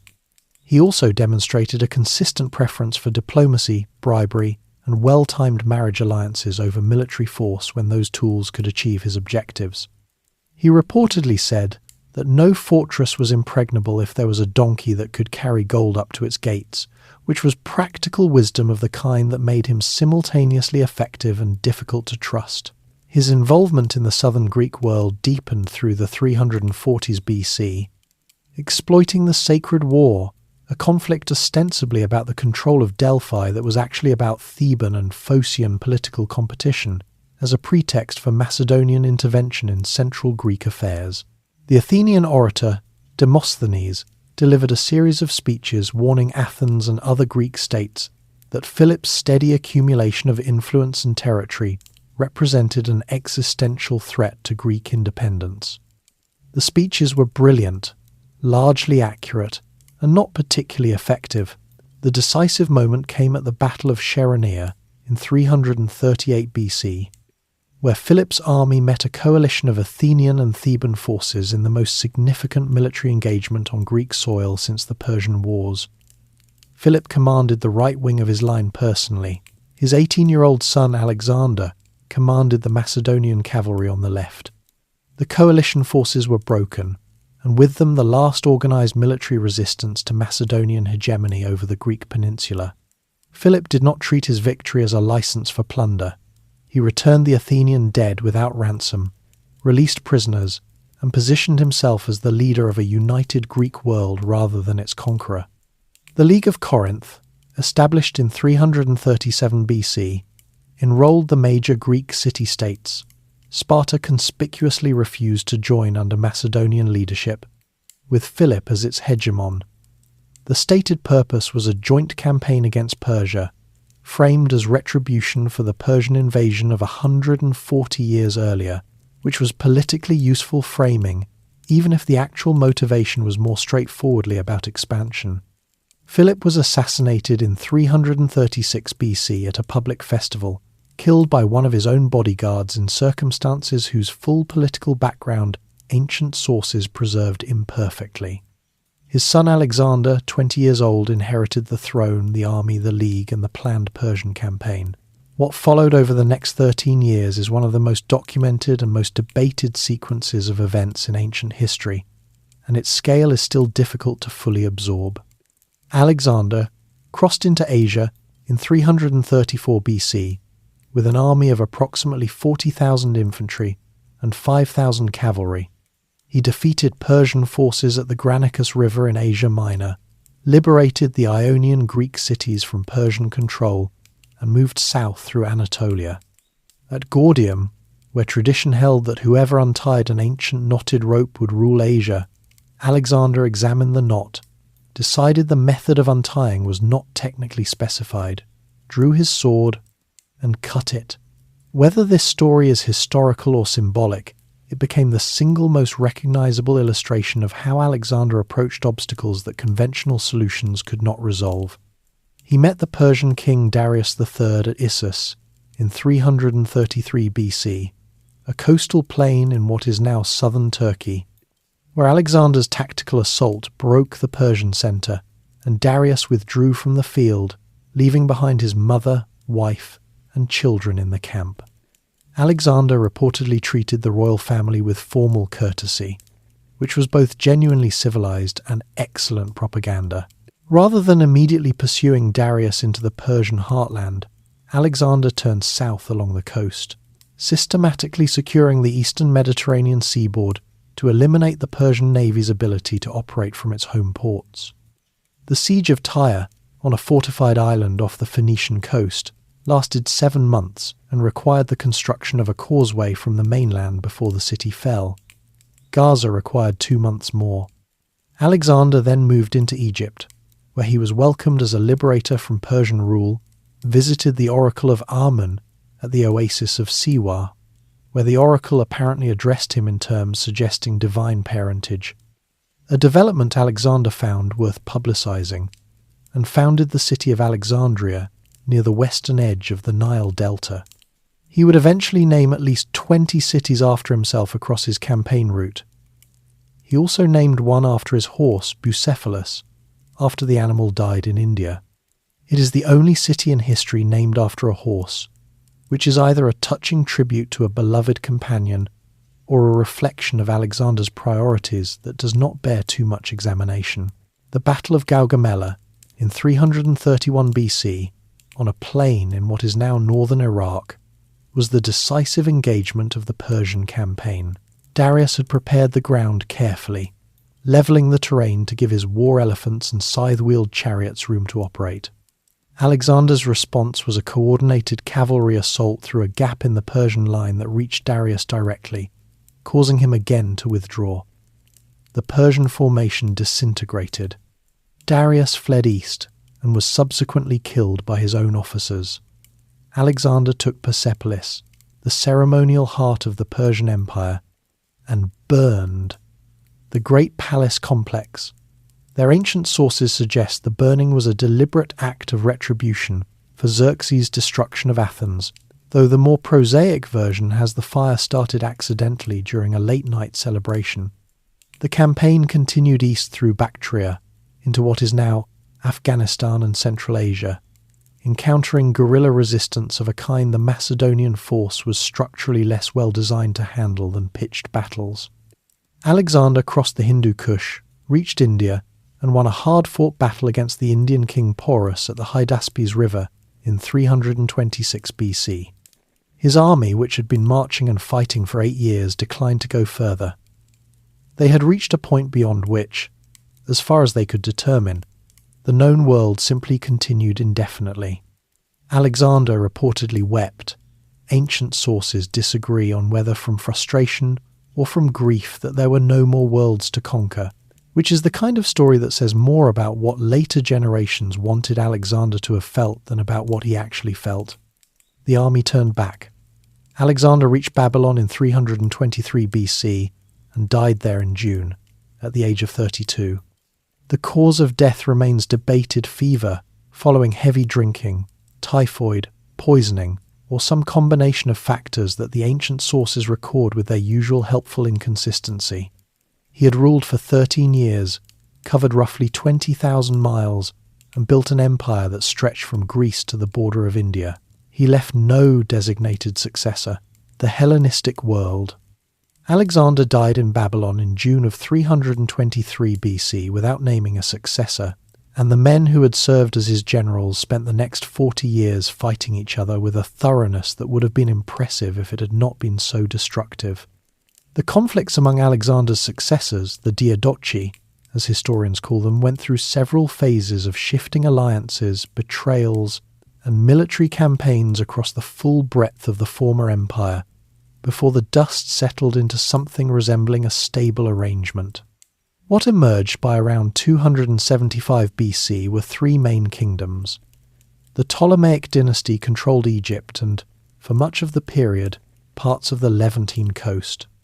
The Seleucid dynasty held the vast eastern portion of the former Persian Empire, Mesopotamia, Persia, and the territories stretching into Central Asia. Though the eastern edges proved increasingly difficult to hold, the Antigonid dynasty controlled Macedonia and exercised loose hegemony over the Greek peninsula. Smaller kingdoms and independent polis filled the spaces between these larger powers, and the boundaries shifted with each generation's conflicts. But the broad shape of the Hellenistic world, a cluster of large Greek-speaking kingdoms occupying the eastern Mediterranean and western Asia, remained recognizable for 2 centuries. The word Hellenistic, coined by the 19th century historian Johann Gustav Droysen, describes something more specific than simply Greek. It describes the culture that emerged when Greek language, institutions, and intellectual assumptions spread across a vast territory that already possessed its own deep civilizations: Egyptian, Babylonian, Persian, Syrian, and the 2 sets of traditions began, in varying degrees and at varying speeds, to interact. The result was neither purely Greek nor purely local, but something genuinely new. A cosmopolitan, multilingual, highly mobile world in which a Greek-educated merchant from Alexandria might do business in Antioch, consult a Babylonian astronomer in Seleucia, and retire to Athens, and in which each of those cities would be recognizably part of the same broad cultural world. The city of Alexandria, founded by Alexander on the Egyptian coast in 331 BC, and developed by the Ptolemaic kings into the largest city in the Mediterranean world, became the most visible expression of this new culture. By the 2nd century BC, Alexandria had a population of perhaps 500,000 people, Greeks, Egyptians, Jews, Syrians, and representatives of almost every other group, the Eastern Mediterranean contained living in a planned city with wide streets, a magnificent harbour, and a physical scale that made Athens look provincial. The Ptolemaic kings developed at Alexandria two institutions that made the city the intellectual centre of the Hellenistic world. The museum, not a museum in the modern sense, but a research institution attached to a temple of the Muses, where scholars were housed, fed, and paid to pursue their work, and the library, which aimed to collect every book written in the Greek language and made serious efforts to collect works in other languages as well. The Ptolemies were so committed to this collecting mission that they established a policy of confiscating all books found on ships entering Alexandria's harbour, copying them, returning the copies to the owners, and keeping the originals for the library. Ships' crews visiting Alexandria were therefore advised to declare their reading material carefully, though whether they received any compensation for the exchange is a question the ancient sources do not answer with satisfying clarity. The scholars who worked at the Alexandrian Museum produced work of lasting consequence. Euclid wrote the Elements there, the systematic presentation of geometry that remained the standard mathematical textbook in much of the world for over 2,000 years. Archimedes of Syracuse, though he worked primarily in his home city, was part of the same intellectual network and produced mathematics and physics that would not be significantly advanced until the 17th century. Eratosthenes of Cyrene, who served as the library's chief librarian, calculated the circumference of the earth by measuring the difference in shadow angles between two Egyptian cities on the same day, arriving at a figure that was within a few % of the correct answer. He had access to the right geographical information, understood the geometry clearly, and produced a result of remarkable accuracy, roughly 1800 years before anyone thought to repeat the exercise. Hellenistic Alexandria also hosted what became one of the formative moments in Jewish intellectual history. The Hebrew scriptures were translated into Greek there, the translation known as the Septuagint, for the use of the large Jewish community in Egypt, whose primary language had become Greek rather than Hebrew. The long-term consequences of that translation for the subsequent spread of Jewish religious ideas through the Greek-speaking world, and eventually for the development of early Christianity, were considerable. On the Greek mainland, the political landscape of the Hellenistic period was shaped by the effort to find some form of collective organization that could provide security without the kind of hegemonic dominance that had made both the Athenian Empire and the Spartan supremacy so deeply resented. Two federal leagues became the primary vehicles for this effort.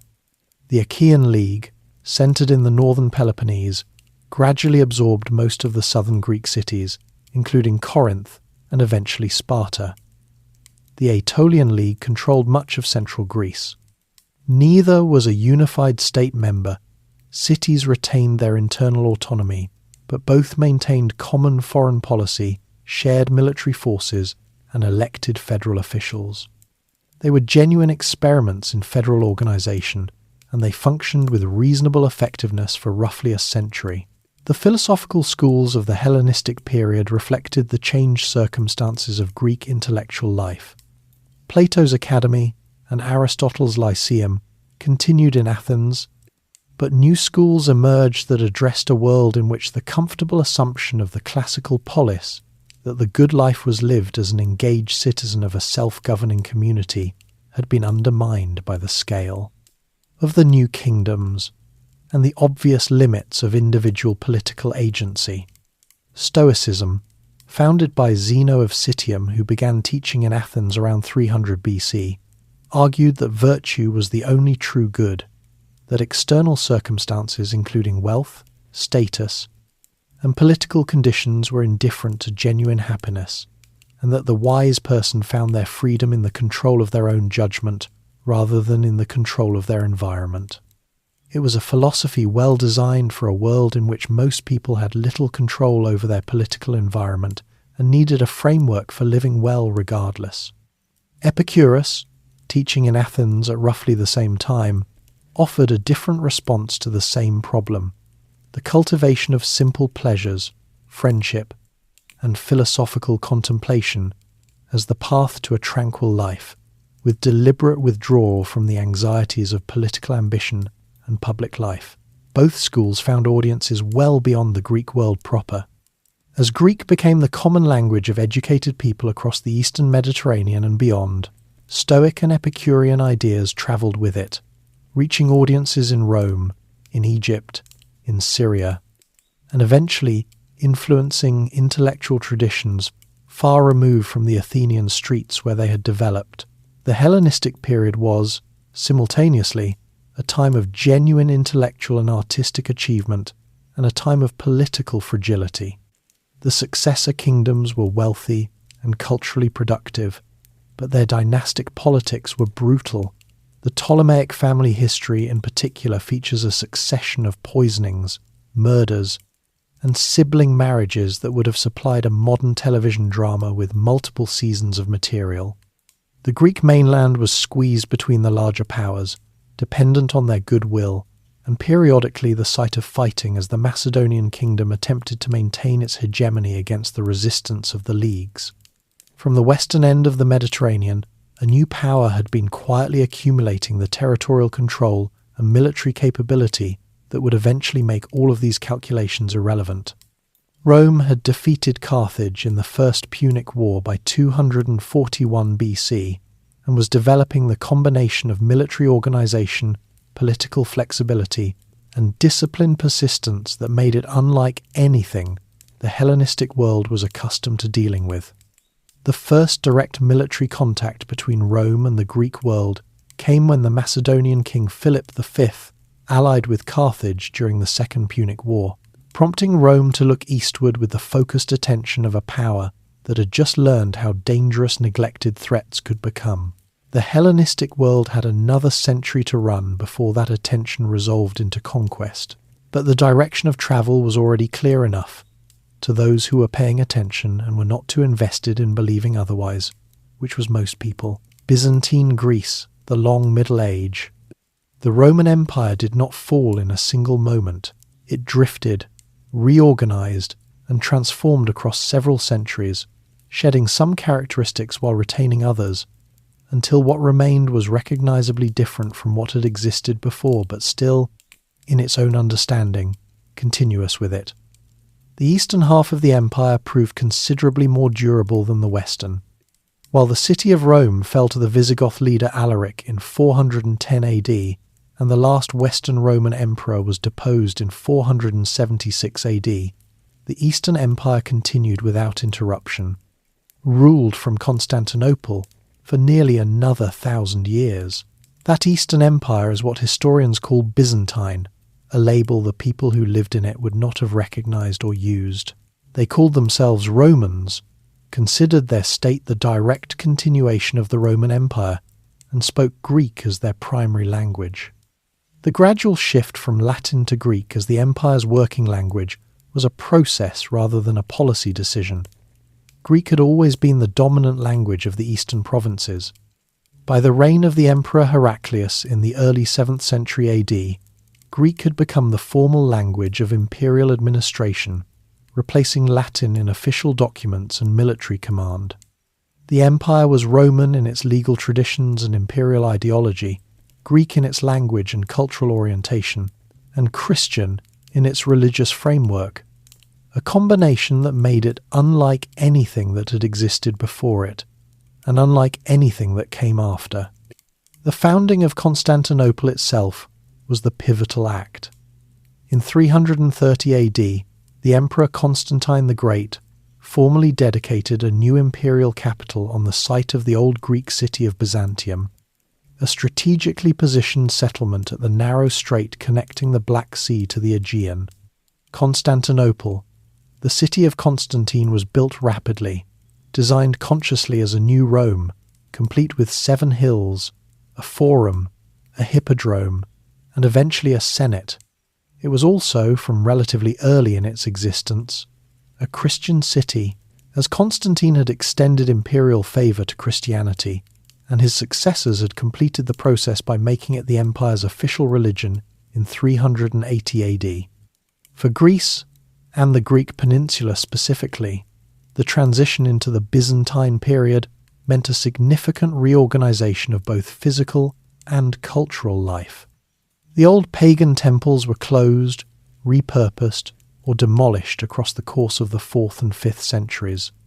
The Parthenon in Athens was converted into a Christian church dedicated to the Virgin Mary, an alteration that required considerable structural modification to its interior, but preserved the building itself from the demolition that ended the functional existence of many classical structures.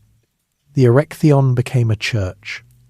The Temple of Hephaestus near the Athenian Agora survived its conversion and stands today as one of the best preserved classical Greek temples in existence, precisely because its Christian repurposing kept it structurally intact through the subsequent centuries. The closure of the Platonic Academy in Athens in 529 AD by order of the Emperor Justinian I marked the formal end of the continuous institutional tradition of pagan Greek philosophy that had been running in various forms since the 4th century BC. The surviving philosophers left Athens and took up residence at the Sasanian Persian court, where they were received with interest. Justinian's motive was partly religious. The academy was an explicitly pagan institution, and partly, perhaps, a sense that the intellectual traditions it represented were now adequately housed within the Christian theological framework that Byzantine scholars had been building for 2 centuries. The closure was symbolic as much as practical, since by 529 AD the academy had long been a relatively modest institution, rather than the intellectual powerhouse it had been in its classical prime. Justinian himself deserves attention, as the Byzantine emperor who most ambitiously attempted to restore the Roman Empire to something approaching its former geographic extent. His general Belisarius reconquered North Africa from the Vandals and significant portions of Italy from the Ostrogoths, temporarily bringing Rome itself back under Constantinople's control. He commissioned the Hagia Sophia, the great domed church in Constantinople that still stands, and that was, at its construction between 532 and 537 AD, the largest enclosed space in the world. He also oversaw the compilation of the Corpus Juris Civilis, the systematic organization of Roman law that became the foundation of legal systems across medieval and modern Europe. The cost of these ambitions was severe, and it fell partly on Greece. The reconquest campaigns were expensive. The bureaucratic and tax demands on the empire's provinces to fund them were considerable. And then, beginning in 541 AD, the plague of Justinian swept through the eastern Mediterranean, a bubonic plague outbreak that killed perhaps 1/4 to 1/3 of the empire's population over the following decades, and destroyed the demographic base on which Justinian's military ambitions had depended. Greece in the late 6th and 7th centuries AD experienced something it had not faced since the Bronze Age collapse: substantial depopulation and the arrival of new peoples into territories that the empire could no longer adequately defend. The Avars, a nomadic confederacy from the Eurasian steppe, raided repeatedly into the Balkans. Behind them, and often in combination with them, came Slavic groups migrating southward from Central Europe. Between roughly 580 and 700 AD, Slavic settlers moved into significant portions of the Greek mainland, establishing communities across Thessaly, Macedonia, and the Peloponnese. Byzantine authority in the interior of the peninsula contracted sharply, maintaining control primarily of the coastal cities and major fortified centres. The extent of Slavic settlement in Greece during this period was substantial enough that later Byzantine sources describe much of the Peloponnese as effectively Slavicized, and place names of Slavic origin survived in parts of Greece into the medieval and modern periods. The process was not a sudden conquest, but a gradual infiltration into territories that the reduced Byzantine administrative and military presence could not fill. Greek-speaking populations were displaced, absorbed, or retreated to defensible coastal positions, and the Greek character of the interior was maintained primarily in the memories of those who had left it. The Byzantine recovery of Greece was a slow process that unfolded across the 8th and 9th centuries. Military reorganization under the theme system, dividing the empire into administrative and military districts called themes, each commanded by a strategos who combined military and civil authority, gave the empire greater flexibility and local resilience. The settlement of new military colonists in depopulated areas, combined with active missionary work converting Slavic communities to Orthodox Christianity and teaching them Greek, gradually restored Byzantine cultural dominance over the peninsula. By the 9th century, the Peloponnese had been substantially re-Hellenized through a combination of resettlement, conversion, and cultural assimilation that left the region Greek-speaking and Christian, though with a more mixed ethnic composition than it had possessed before the migrations. The iconoclasm controversy, a prolonged theological and political dispute over whether religious images should be venerated in Christian worship, convulsed the Byzantine Empire from 726 to 143 AD, touching every corner of its territory, including the Greek peninsula. The dispute had layers: genuine theological difference about the nature of sacred imagery, political conflict between the imperial court and the monastic institutions that produced and defended icons, and regional tensions between Constantinople and its provinces. Greece, whose monasteries were significant centres of icon production, and whose bishops were largely on the image-defending side, experienced the controversy as both a religious matter and a test of the relationship between local religious culture and imperial authority. The resolution of iconoclasm in 843 AD in favour of icon veneration marked a stabilisation of Byzantine religious culture that held essentially intact for the rest of the empire's existence. The theological framework established in those centuries Orthodox Christianity, with its characteristic liturgical, artistic, and philosophical traditions, became the defining cultural inheritance of Greece through the remainder of the medieval period and, in significant respects, into the modern world. The Macedonian dynasty, which ruled from 867 to 1056 AD, presided over a period of genuine Byzantine confidence and expansion. The empire reconquered Crete from Arab occupation in 961 AD, clearing the eastern Mediterranean of a pirate base that had disrupted commerce for over a century. Bulgarian power was crushed by the Emperor Basil II in a campaign so comprehensive that his enemies called him Bulgaroktonos, the Bulgar Slayer, in a title he apparently did not find objectionable. Trade flourished. Greek cities along the coast and in the interior saw renewed investment. Constantinople reached its medieval peak as one of the largest and wealthiest cities in the world. It was a high point that the empire would struggle to sustain, and that the events of the following century would begin, systematically, to dismantle. The fall of Constantinople and the long shadow of Greece. The city of Constantinople entered the 15th century as a shadow of what it had been. A century of civil war, Ottoman pressure, Latin occupation's lingering damage, and the Black Death had reduced the population of a city that had once held perhaps 500,000 people to somewhere between 40 and 50,000. The walls still stood, the great Theodosian land walls built in the early 5th century AD. 3 parallel lines of fortification that had protected the city for over 1,000 years and had never been successfully stormed from the land side. Inside those walls, large areas that had once been densely built were now gardens, orchards, and open ground. The palaces were partially maintained, partially ruinous. The harbour still functioned, dominated by Genoese merchants operating from their colony at Galata across the Golden Horn. The Ottoman Empire surrounding this diminished city was a different order of power entirely. Mehmed II, who took the Ottoman throne in 1451 AD at the age of 19, had been preparing for the conquest of Constantinople since before his accession. He understood it as both a strategic necessity — the city sat at the centre of Ottoman Balkan and Anatolian territories, and its continued existence as a Christian capital was an anomaly. His empire's geography could not comfortably accommodate, and as a civilizational statement. Taking Constantinople would make him, in his own understanding, and in the understanding of the Islamic world, the heir to a Roman imperial tradition that still carried enormous prestige.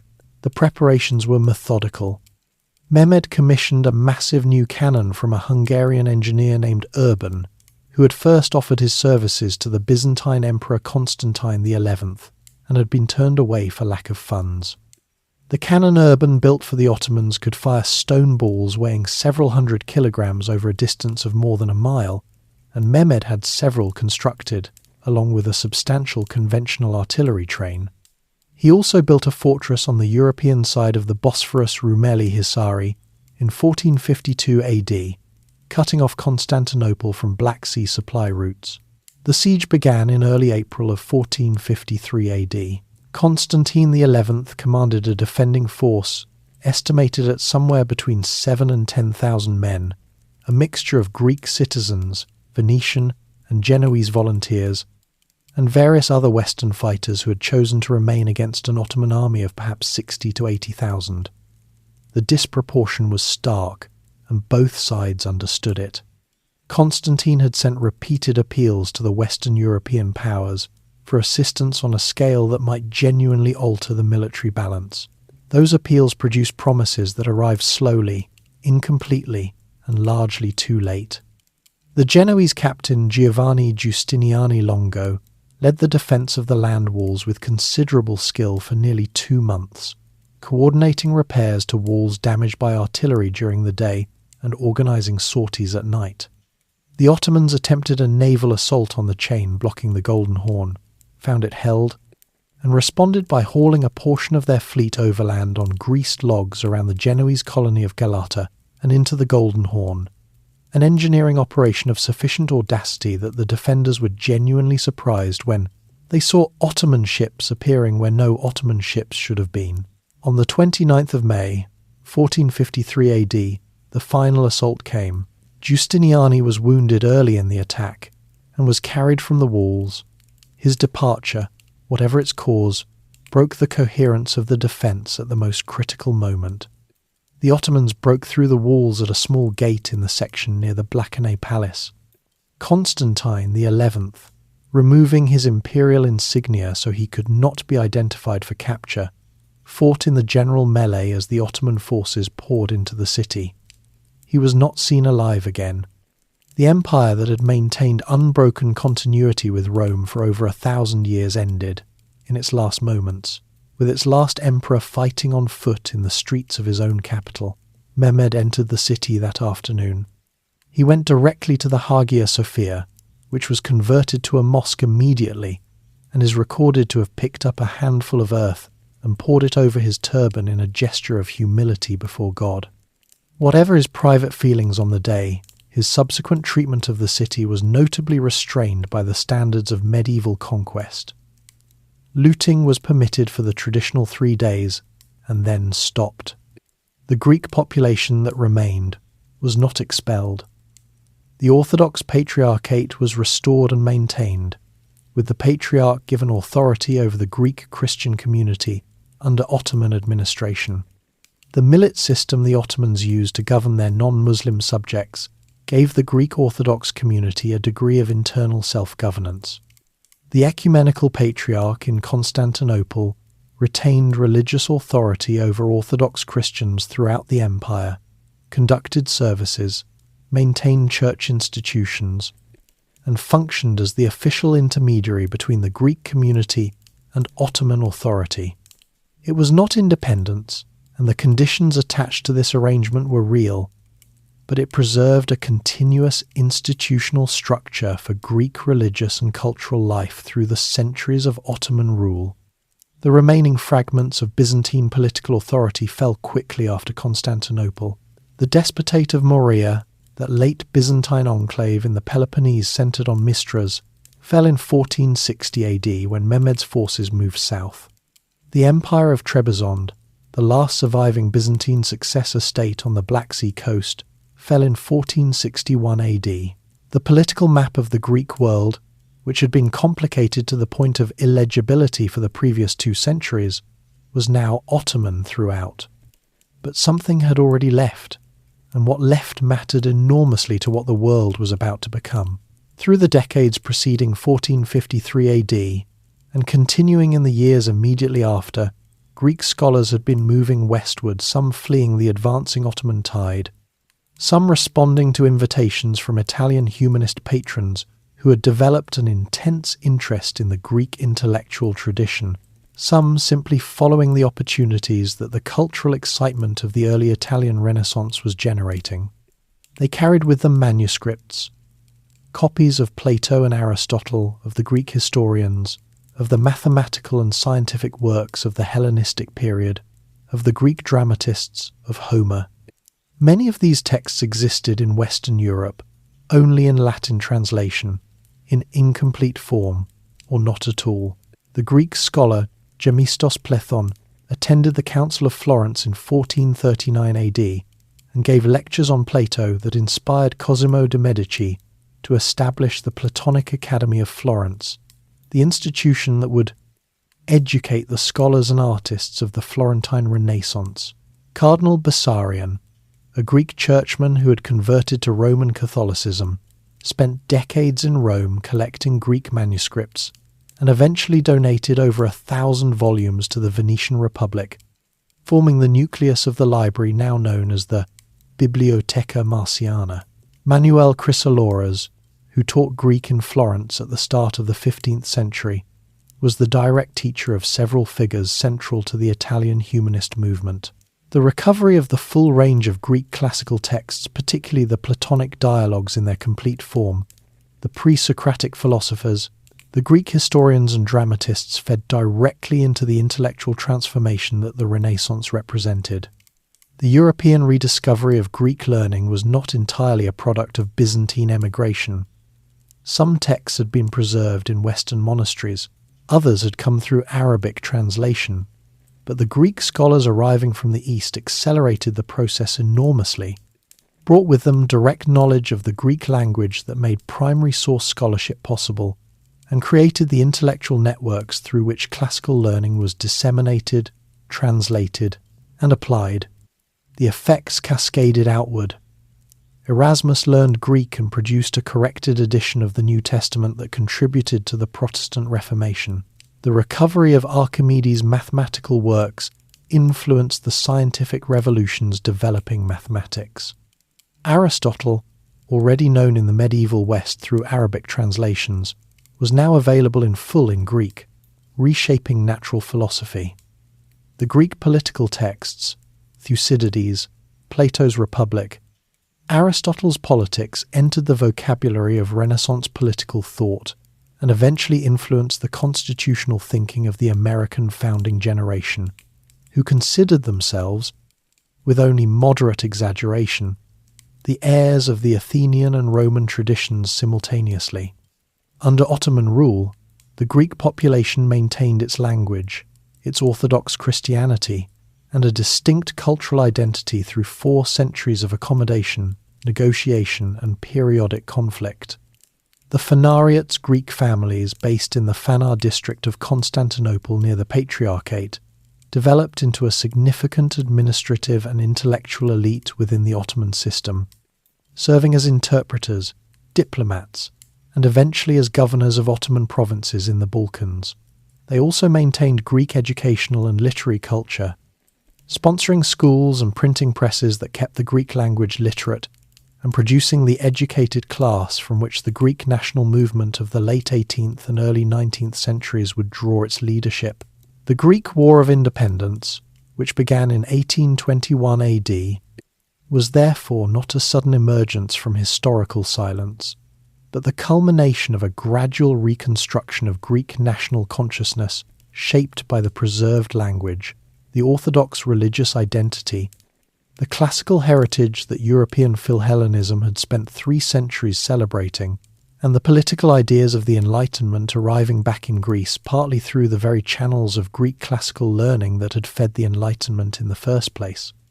The revolution drew on a tradition that was simultaneously ancient, medieval, and modern. The civilization that had begun on those Aegean cliff-tops with palace-building Minoans and warrior kings who remembered Troy had passed through democracy and empire, through conquest and survival, through 1,000 years of Christian imperial culture and 4 centuries of Ottoman accommodation, and had arrived at the modern world carrying more of its inheritance intact than almost any comparable story in human history could claim. What the Greeks built, the questions they asked, the political forms they invented, the literature they produced, the philosophical frameworks they developed, did not remain in Greece. It left, travelled, was translated, was argued with, was revised, was absorbed into traditions that had no direct connection to the Aegean world, and returned in forms that its original makers would not always have recognised. That process of leaving and returning and being transformed in the travelling is still ongoing.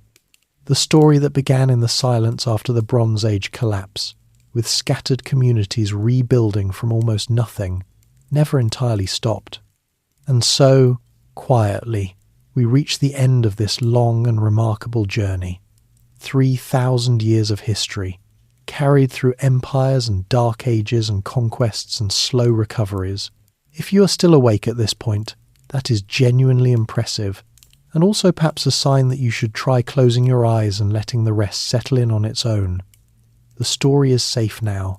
It will be there in the morning. Are you still with us? If you enjoyed tonight's journey through ancient and medieval Greece, there is another video waiting for you on screen wherever your interest leads next. The history continues. And if this one was worth your time, a like, a subscription, or a thought left in the comments below means more than you might think. For now, though, let your body relax completely. Let your shoulders drop. Let your breathing slow. The Aegean is quiet tonight. The old stones are still standing. Close your eyes. Good night. Sweet dreams.